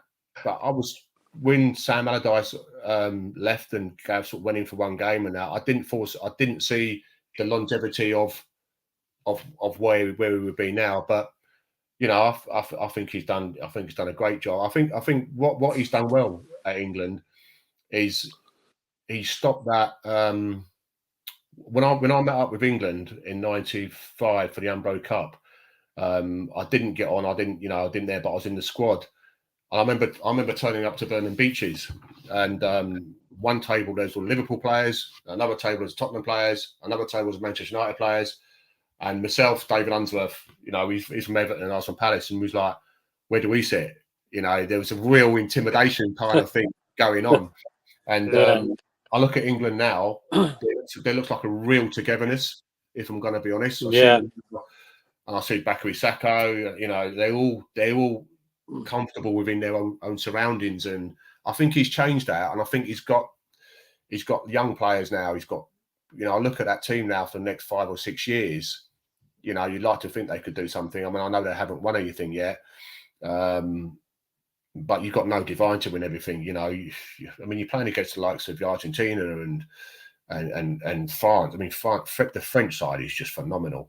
To do what they're doing with playing the World Cup final with they're missing about 6 of their best players is just the talent they've got and the depth of squad they've got is just incredible. I can't see them. I think they might do a Spain, win the Euros, win the World Cup, win the Euros. I think they might end up doing that again. But no, I think the gelling is there, and in terms of the players, you know, and there seems to be a really good atmosphere around the camp. Yeah, great stuff. I think I've got one more question to ask from the audience. Barbara Sam wanted to know, what's your biggest regret of your career? Maybe a move didn't happen or something else. Oh gosh, that's a good one. Mm. Do you know what? I try not to have any regrets because when nothing happens, that's done. There's no point looking back. It's not going to change. Maybe those 2 fouls in that Coventry match, maybe against Wimbledon. Yeah. God, blimey, that's a good one. No, do you know what? I don't regret anything in my career. If I'm going to be perfectly honest, I really, really don't. I've got a few regrets just from my personal life and things like that, which I wouldn't want to share. But there are a few regrets of there and things like that. You know, people that passed away that I've never really made up with and things like that.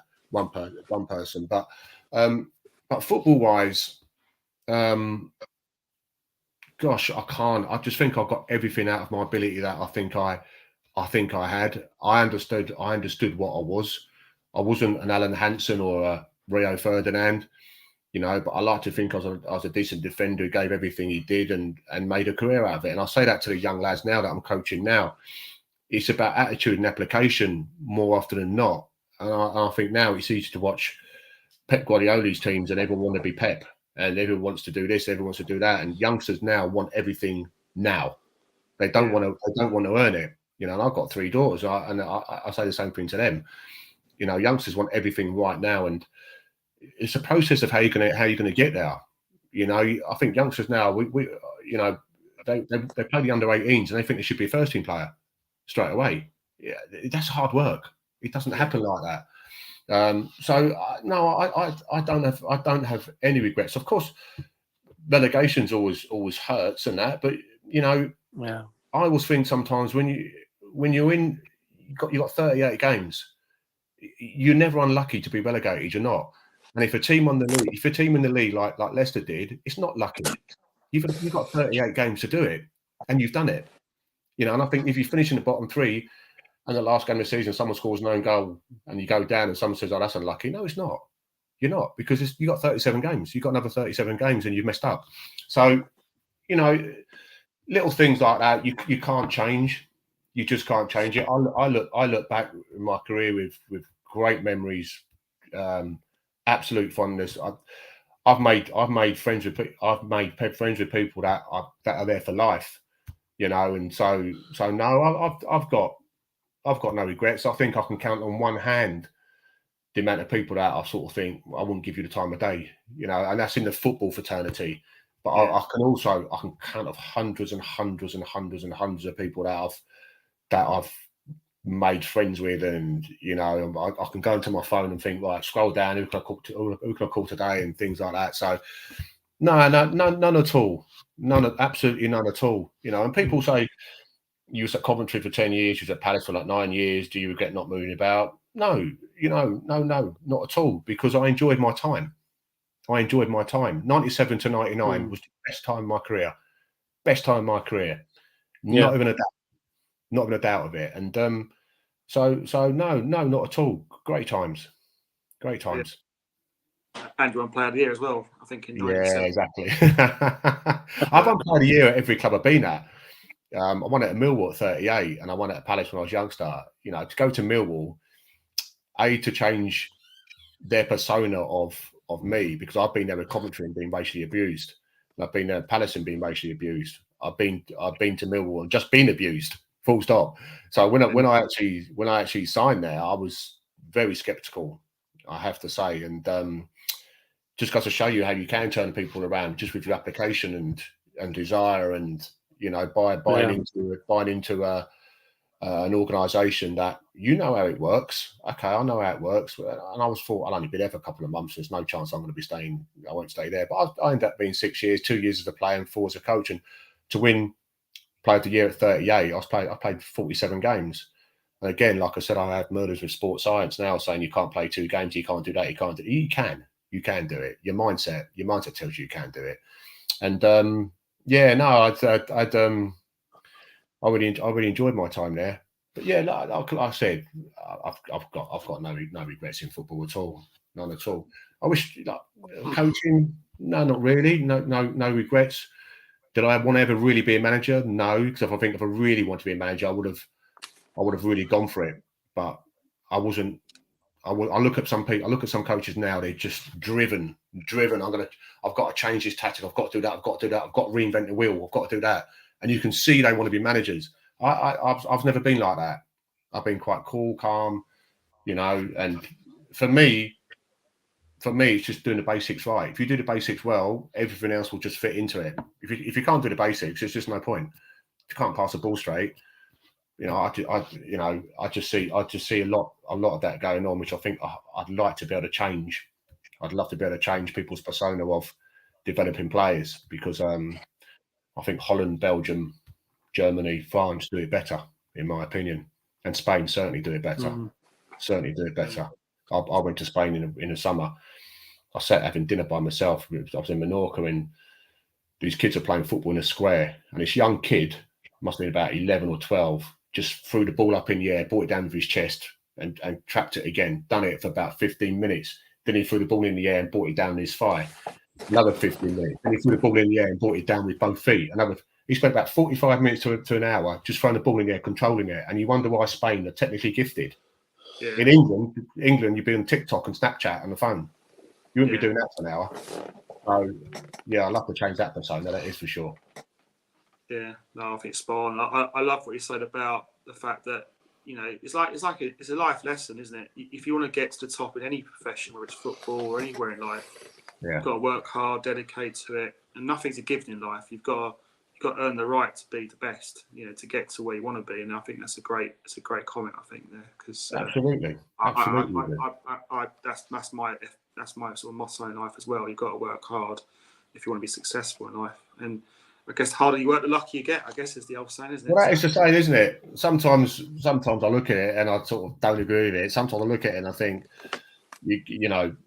sometimes football's not fair. Sometimes you think, maybe I could have gone to that club, maybe I could have gone to that club coaching, maybe I could have done that club, but you haven't. And I look at it sometimes and I just think football's not fair. But then I think sometimes life's not fair. Life's not fair at times. People get ill. Younger than me, and sadly, one of my good friends, Ray Wilkins, passed away a couple of years ago. And Hugo Eki, I got the same sort of time. Hugo was only a young boy. I used to go out with Hugo on a Monday and things like that, and so life isn't fair. But you've got to crack on, and you've got to, I think you're right. As long as you work hard and you give everything, I just think, especially in football. And I think with football, you've got to make the sacrifices. That's what I think with football. You do have to stay in on a Thursday and Friday. You do have to eat the right things. You do have to drink the right amount of fluid. You do have to stretch. You do have to sleep well, because that's part of it now. You do have to conduct yourself in a manner, because you can't go out now and have a nights out, because social media will absolutely crucify you. So you can't do that anymore. So you do have to make those sacrifices. And I don't know whether enough people do that. I think you really do. If you want to be a footballer, an elite footballer, that takes years. That takes years of dedication and attitude. And and if you want to be an average footballer, I don't mean it in any way, shape, or form. But if you want to be someone that's just going to go along and think, I'll have a good time as well doing it, then you will be in League One, League Two. But that's a difference, because League One, League Two players can pass the ball just like anybody else now, but they can't do it consistently, or their mindset says, they'll have a good game, but the next 2 or 3 won't be. Like when I look at people like the high end, we talk about De Bruyne, we're talking about people like that. They do it week in, week out, under pressure. So that is a difference. And I don't know whether players now more interested in getting likes. I don't even talk about social media. So I'm on Twitter, but apart from that, I haven't got a clue what anyone else is onto. But I just think they just want likes and things like that now. I don't know. Maybe I've got that wrong. But I go into football clubs sometimes and say, see the game last night. No one's even watched it. No one's. Gordon Strachan will come in every single day to us. See the game last night. What are you on about? What game? He'd watched a game from like I don't know, Nigeria versus somebody in a pre-season friendly on some cable thing that no one's even got, but he'd watched it because he was just so intense, you know. And that's probably why he is been a successful manager and a successful player because of that, you know. Who knows? I guess is there part of you that thinks I'm glad I played in this era rather than playing today in some way with all the script that goes with everything? Or... No, not at all. I have to say, and it's easy to say no because you haven't. So I mean, when people say to me, "Do you wish you played in?" And it's only for financial reasons. People will say it. Oh, do you think you wish you played in this era? And if I go, well, cool, look, let's be honest. For the financial side of it, of course you would. If someone's going to pay you £50,000-60,000 a week, you'd be mad not to want to play in that era. Yeah. But I'm not in this era. I was in that era. So the era I'm in was a good era, great era of football. I loved it, right? But then you go back 20 years, like I said, I'm a fan of football in the 70s, watching it growing up in a big match of Brian Moore and that. I look at Stan Bowles, Pete Osgood, Tony Curry, Frank Worthington. I look at them. They're pulling in about £150 a week. And they must looked at our era and gone, God, I can't believe them lot. They're not even very good. And then you go into another era. I don't know when it's going to stop, by the way. I've no idea. But from this era to the next one, it's probably going to be another pot of money or another, you know, the way it's going now with football. I really do. So no, not really. No, I don't know whether I could have, because I'm not a massive fan of people just falling over when they're just touched and they get on their face and they're looking for blood. Well, there's no blood because you haven't been touched. So don't keep going like that because there is no blood. And like, it just drives me mad. I think it would just really frustrate me. It would really frustrate me, you know, players like talking like that now because no one wants to know what they can. Yeah. And part of me kind of thinks because of the social media and because of TV now, people will lip read. People will, if you say something wrong, you know, people will pick it up. This is what he said. That's why people now do that, because of where we are with everything. It's mad. It's absolutely mad. But this is the era. This is the era we are in. You know, with the way players, the way they can conduct themselves now on the pitch. Yeah, screaming, shouting at referees. Referees have got a lot wrong, but do they deserve to be treated like they are? I don't think so. You know, I don't think so. I think, you know, they have to respect. You know, and I still watch. Of course, I watch football. Of course, I do. And I love football. But some of the things I see now, I'm not particularly a fan of. But when people talk about people going over, I hear managers talk about it, that's a Spanish foul. That's what they do in Spain. Well, it doesn't mean you have to do it here. But it does. VAR. I don't know. It takes 5 minutes now to whether there's goals onside or offside. Now it's kind of stopped the flow. But yeah, there's lots of things that I don't like. But let's be honest. For me, the good outweighs the bad. And there's a lot of things that I do love about football. That I absolutely love about football, and I love watching it and seeing good players play. And you know, and I like seeing upsets. So like the FA Cup. I'm still a massive fan of the FA Cup and things like that. So yeah, the good outweighs the bad for me by a mile. By an absolute mile. But unfortunately, I think we're in a generation, or we're in an era where people don't talk about good things. They just talk about negative things. They always talk about, it could be one negative and everyone talk about it. It could be 10 good things.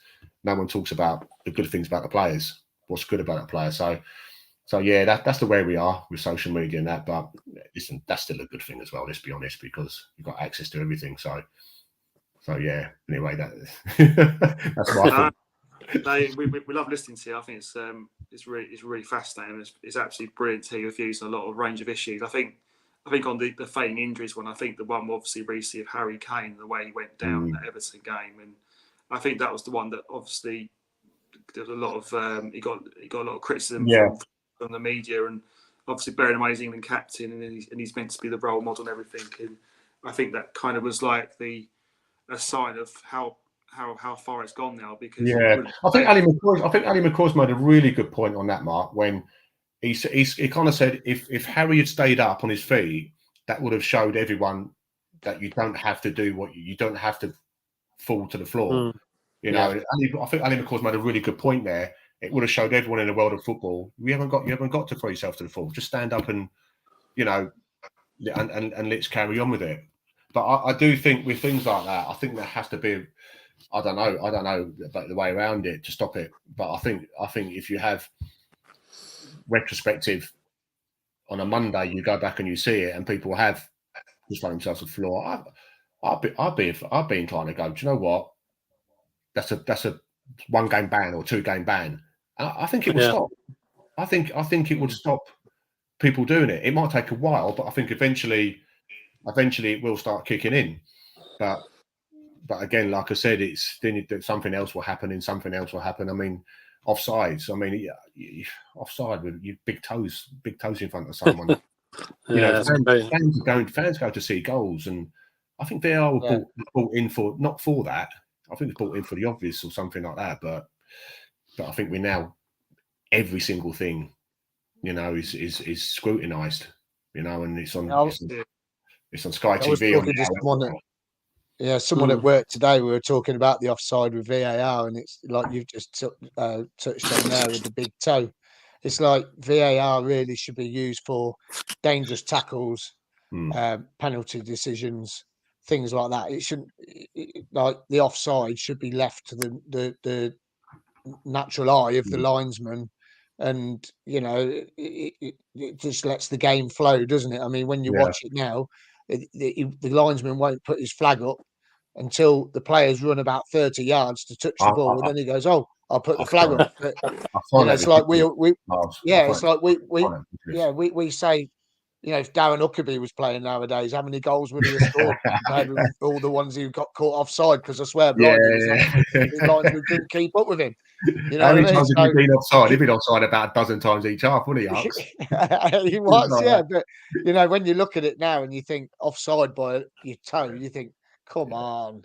Really? VAR for bad you just made a really good point there. You made a really good point. Yeah. The one that does me is when you're like 10 yards offside and you carry on.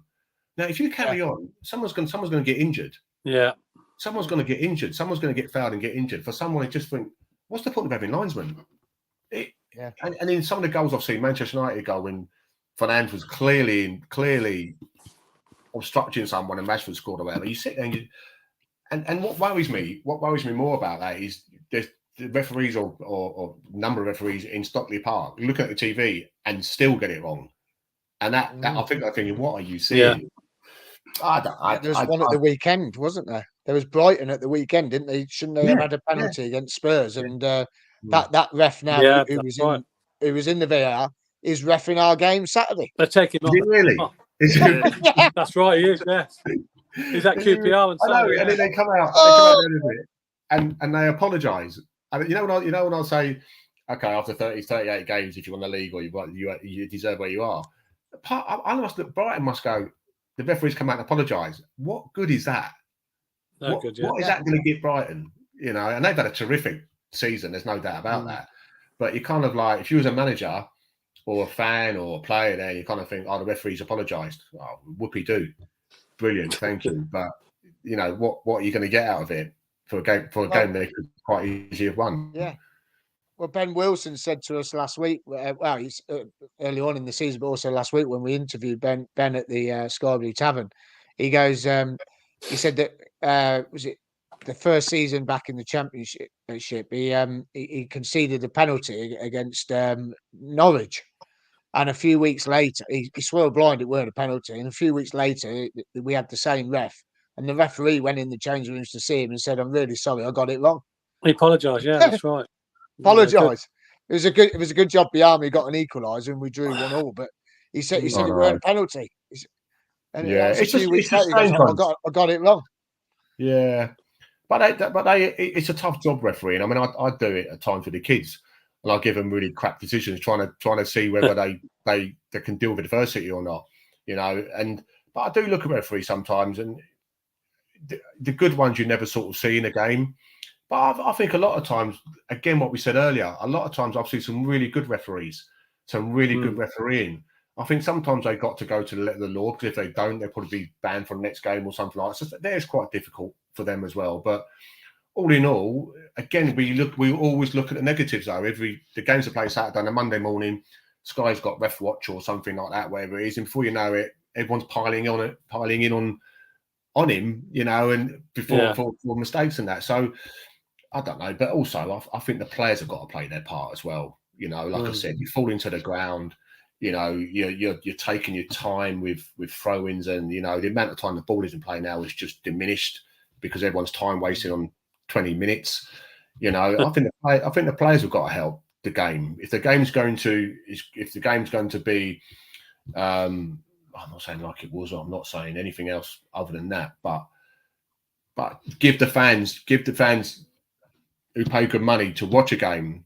Give them a game. Don't start time wasting in 10 minutes and 20 minutes and things like that. And it's a difficult one. The players throwing themselves to the floor. The referee, players have got to help to make the game better, fairer, shall we? And help the referee, because referees clearly need help.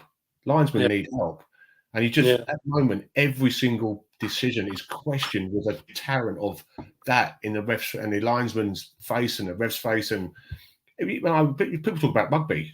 I mean, the respect they have for the referee. I don't think we'll ever get to that. I don't think, but it is a tough role for the refs. I really am. It really is. But then, I don't know. I mean, referees in the past, I think it was Dermot Gallagher. We was playing Bradford. I think it was at home at Highfield One. We was 2-0 down. I think I was at fault for one of the goals or something like that. And Dermot I know Dermot quite well. She's at Banbury.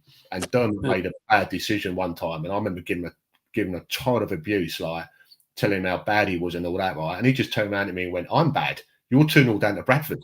Right. And to be fair, he had a but that was when you could communicate with them.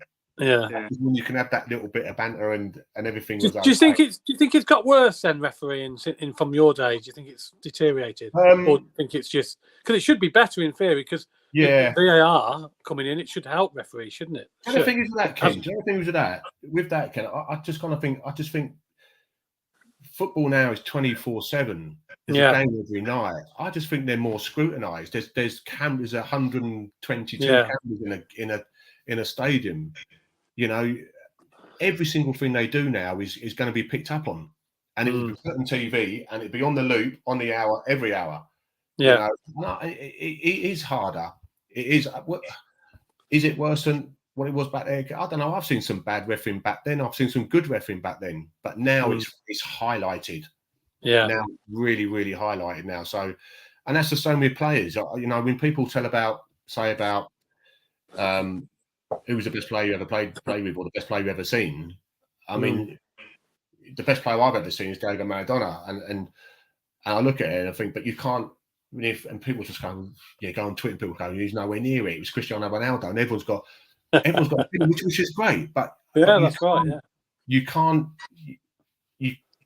You can't know, because eras are eras. I never saw Pele play, but he played 1,000 goals. He scored 1,000 goals in Brazil, so everyone tells me he's the greatest. But I never, unfortunately, saw him. I saw Diego Maradona, but you can't measure it really. Who's the best player ever? It's different eras. Yeah. It's totally different, And the conversation's good to have. The conversation's a great conversation. Who's the best, Messi or Ronaldo? Everyone's got an opinion, and I think that's what makes football so great. Yeah. By the way, it's Messi. It's Messi. Messi's the best. I don't know. I really don't know. But I just love having the conversations with football about the best team. Who's the best team? Who's the best team? Who's the best player? And what football does do, it brings everyone together. It brings everyone together. And that's the good thing that football has. Yeah. That's right, it does. You're right there. And you lot know you've been through it the last 10 years. Longer than that for me as well. Longer than that, Richard. Yeah. You say football brings us together. It really does, because we've the guys that back us up here. We got a supporters club in Uganda, and we got Ronald, who runs a load of football teams out there from under fives all the way up, and they all wear Cov City kits. And is a massive Cov City fan, thanks to Kev Monks, who's part of the Two-Tone Village in Berlin. They started a fundraiser off with a girl from Stoke Heath School who was raising money for books for Uganda, and then Ronald got talking to Kev Monks and became a Cov City fan. and now he walks around in Cov City kits out there. He's got his own fan club. They pick player of the season. He has every game on every week, and he has the kids coming into the youth club. That's all right. And so he does all that really. It's really good, isn't it, lads? It's absolutely superb, isn't it? Because all the lads come into the youth club and they watch the games each week with him live in Uganda. I mean, you're on about bringing everyone together. Football does bring everyone together, and that's proof that it does.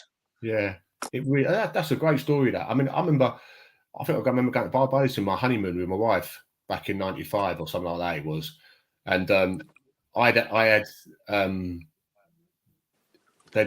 one of the guys was doing a sunbeds, and he said, "What do you do?" I said, "I'm a football player." Blah blah. He played for us in Coventry. And I don't know why, but I had a kit. I had a Coventry shirt with me. Why I had it with me, I don't know. I can't remember now. So next day I come down to the beach. I gave him a Coventry shirt, right? And he gave me his address. He said, "Oh, can you give me some?" I had no idea it was going to get there because Barbados really is a third world country. It really is. Yeah. It's towns, etc., etc. So I went back. I went to see Andy Harvey, who was at Coventry, and I said, "You got any old kit from last year?" And he gave me a whole set of kit of in '95, and I sent it over to Barbados. And the following year, I went back over there. And I went on the beach. It's called Dover Beach. Went on the beach. Every single person selling a sunbed had a Coventry shirt on. It was absolutely brilliant. Absolutely brilliant. So you got a lot of fans over there in Barbados, that is for sure. But it does, they never had nothing over there where they are. And like you said with Uganda, exactly the same. Again, you give someone a football shirt, it's priceless. Yeah, it's absolutely fantastic for them. And every club does lots of good stuff. Again, we talk about the negative side of football at times and things like that, but we never talk about what clubs do and that. And football clubs, the stuff they do for disadvantaged players and families, etc. I see QPR on Saturday. I don't know if you saw it, guys, where a young girl went on and she had cerebral palsy, and her dad was in the crowd, didn't even know his daughter was going to be on the pitch with the mum, and I saw it, and you just it made you want to cry. You see it and you just think, well, QPR, you've just made that family's day for the rest of their lives, and you made it happen to be on Loftus Road and that. And Coventry do the same. All my ex-clubs, every club does something, and that's the good things in football that should be highlighted. That really should be highlighted and talked about. Yeah, no, it does bring everyone together. As well as on behalf of the podcast, thanks for coming on tonight, Richard. It's been my pleasure. It's fascinating. It's been great listening to you and your passion you show for not just your clubs you play for, but football in general. I think is brilliant. And it's been legend. You're a legend at the club. Goes without saying. And now Oggie's a legend. Oggie's a legend. He's the one. Oggie's a legend. Yeah. Have you got Oggie on yet? He hasn't been on now. He's working for BBC CWR on match days to the commentaries. Yeah, so we hear him every game. He's a top fella. He's a top fella. He really is. We'll try. I think we will try. We'll try. Yeah. we've had Boosty on. We've had Stuart. We had Dave Boost on. Boosty's a top fella. He really is. That when he got injured, I wasn't playing that game. I was injured. I remember being at home and seeing it. I was like, oh my god. Yeah. Horrific, wasn't it? Horrific. Yeah. But he's one you talk about attitude and application, and coming from. Was it Solihull Moors? Boosted. Solihull Moors, that's right. Yeah. To end up in the Premier League with Coventry, that's an amazing achievement. Yeah. What a great lad as well. He is, and he's still in about at the club now. He does all the Sky Blue and the community work. Oh, does he? Yeah, that's what he's in charge of at the minute. Yeah. Oh, good on him. So we see quite a lot of him in and around the match days. Yeah. So, no, it's really there's some lots of good people that is for sure. Are they still at Brighton? They still Brighton's still there, believe it or not. Yeah, they haven't sold it yet. They've still got it. Doing a load of work. Doug King's coming in, he's spending thousands on it. Gotta spend some money. Yeah. And did you? And what happened to the ground now, guys? Did you end up buying a ground, or is a ground? What has happened there? Well, Rick, Mark Ashley took over. Basically, he owns the stadium, so we'll be still renting it off him at the moment. We're in the middle of doing a deal. Hopefully, it should be announcing a deal in the foreseeable future. But obviously, Wasps have gone now, so it's going to be solely a football stadium, which is good, and which is what the fans wanted. So hopefully we're negotiating in a minute for a long-term deal where we should be back in Coventry. So hopefully that will happen. Yeah, fingers crossed. I hope it does as well. Because I think you're in a good place at the moment. Like I said, I'm onto it, and I see a lot of stuff when they're winning and comments and things like that. And like I say, it looks like they're playing good football. Yeah, and you've got a good squad there now. And I don't know, the people turning up at the Rico. It'd be nice to have your own stadium and that now, and in the city where it should be. I mean, you guys playing in Northampton was just ridiculous. And that should never happen. That should never happen. But that's back in the day now, and hopefully looking forward. I'm working at Watford at the moment, so I want to see Watford in the playoffs. But if we're not in the playoffs, I'd like to see you guys. But you played them Saturday, didn't you, Watford? Yeah. Should have won. Who? Watford should. No, we should have won. Really. I didn't see. I see bits of it because one of our boys was making a debut. Yeah. Right back, Ryan Andrews. Yeah. Yeah. Game into Hearts. We were shocking first half. First half. First half, I say we were shocking, and second half, Watford were shocking. So I guess if you look at it like that, you'd say a draw's about the right result. Yeah. But we should have had a penalty with Norton Cuffey. I saw that. I thought that was a penalty. Yeah, I thought it was a penalty, to be honest. Yeah. I'm surprised. You haven't got VAR on the championship, have you? So no VAR, unfortunately, in our league, which can work for you and can work against you. I think on Saturday it worked against us. Yeah, not when Stroud's refereing it, isn't. Is Keith Stroud still a referee? Is he? Well, he was refereeing on Saturday. Unfortunately, yeah. I've had some decisions against him before, so I empathise with you. I really do. It's about time he hung up his boots, man. So you got QPR Saturday. Yeah, QPR. Yeah, sold out. QPR sold out. QPR, yeah, they're struggling. But we sold out. You get 2 wins back to back or whatever. All of a sudden, you're like, it's easy saying that though. It's getting them wins. But we've lost. We've only lost 1 in the last 12, so it's not been too bad actually. Yeah. So it's been good. It's been a fantastic season. You couldn't ask for any more. Now we've got a new owner. Got rid of the old Deadwood. They've gone. Doug King's come in. He's got his own song. It's just buoyant. It's just really happy, and fans are happy, and it's just moving in the right direction now. And if we finish where we are now, it's improvement on last season. And it's like Clive said on the radio the other day, if this was the last game this Saturday, mathematically we're still in with a chance of the playoffs. So we just got to keep matching teams around us and try and take it to the last game of the season. And it's such a tough league as well. You're up against guys that are established. You're up against guys that have come down to the Premier League and got their millions of pounds payoff, by coming down. You got championships are hard. You've got to deal with that. Teams that get relegated now, they've still got unbelievable squads. So like I said, I think you guys are in a really good place. I really do. I think Mark's done a fantastic job there. He really has, and I think recruitment's been good. You got the right players in, and hopefully, like I said, I hope Watford get in the playoffs. Of course I do. But if it's not Watford, then I wish you guys. Yeah. But they're doing okay. They're doing fine. Yeah. I think well, I'd like to say I hope both of us get in the playoffs, but unfortunately, I think it might be one of us. But never mind. Yeah, I think so as well. I think there's a few teams there now. Luton have had a good year. Fantastic. They've had a great year. They've had a really good year. Even my old team, Millwall, have been up and down in the top 6 and down, and they're a tough team to play against. They always have and always will be. So there's no divine right, but as a fan, you always want your team to do well. Of course you do. You do. Yeah. But I think you're all right. Yeah. Well, I don't know about everyone else, but I think it's been a brilliant show. I've enjoyed speaking to you, Richard, and I hope everyone who's listening's enjoyed it as well, because it's been a blast tonight. I've really enjoyed it, and on behalf of all the pod, Richard, thank you for coming on. It's been absolutely brilliant listening to your stories and your time at Coventry, and obviously Palace before that. So and keep up the good work at Watford. You're right.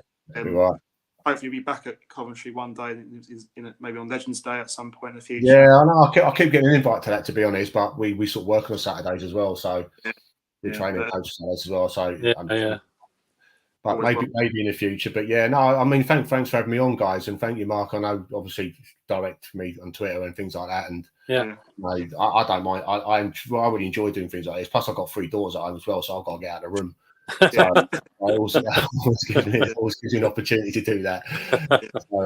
So no, I've really enjoyed it, guys. To be honest, I really enjoyed it, and I appreciate your hosting and whatnot. So no, I wish you all guys all the best for the future, and hopefully, with the last few games to go, let's see where it takes you. Yeah, thanks very much, Richard. Yeah, it's been a pleasure. Cheers, thank you. My pleasure, guys. You take care. Bye. Cheers, mate. Thanks very much. Thank you. Good night. Cool. Right, well, I think that wraps up tonight's show. It's been a blast to say, and thanks, Ken and Miles, for your contributions tonight. It's been brilliant. I hope you enjoyed listening. We've got another show on Sunday. Hopefully, we'll be talking about a win against QPR. And also, we've got a Blackburn fan who will be coming on to preview Blackburn on ahead of the midweek game next week. So, leaves to say good night, everyone. Play up Sky Blues, and we'll speak to you Sunday. Oh, by the way, Miles got his roving reporter show. Forgot to say on Saturday. Yeah, outside Loftus No Road. traffic. If there's no traffic, providing they don't get stuck in traffic like last week. Yes. Yeah. So, thank you for listening. It's been a great 200th show. I hope you've enjoyed it, as I say, and we'll speak to you again on Sunday. Good night, everyone. Good night. Play up Sky Blues.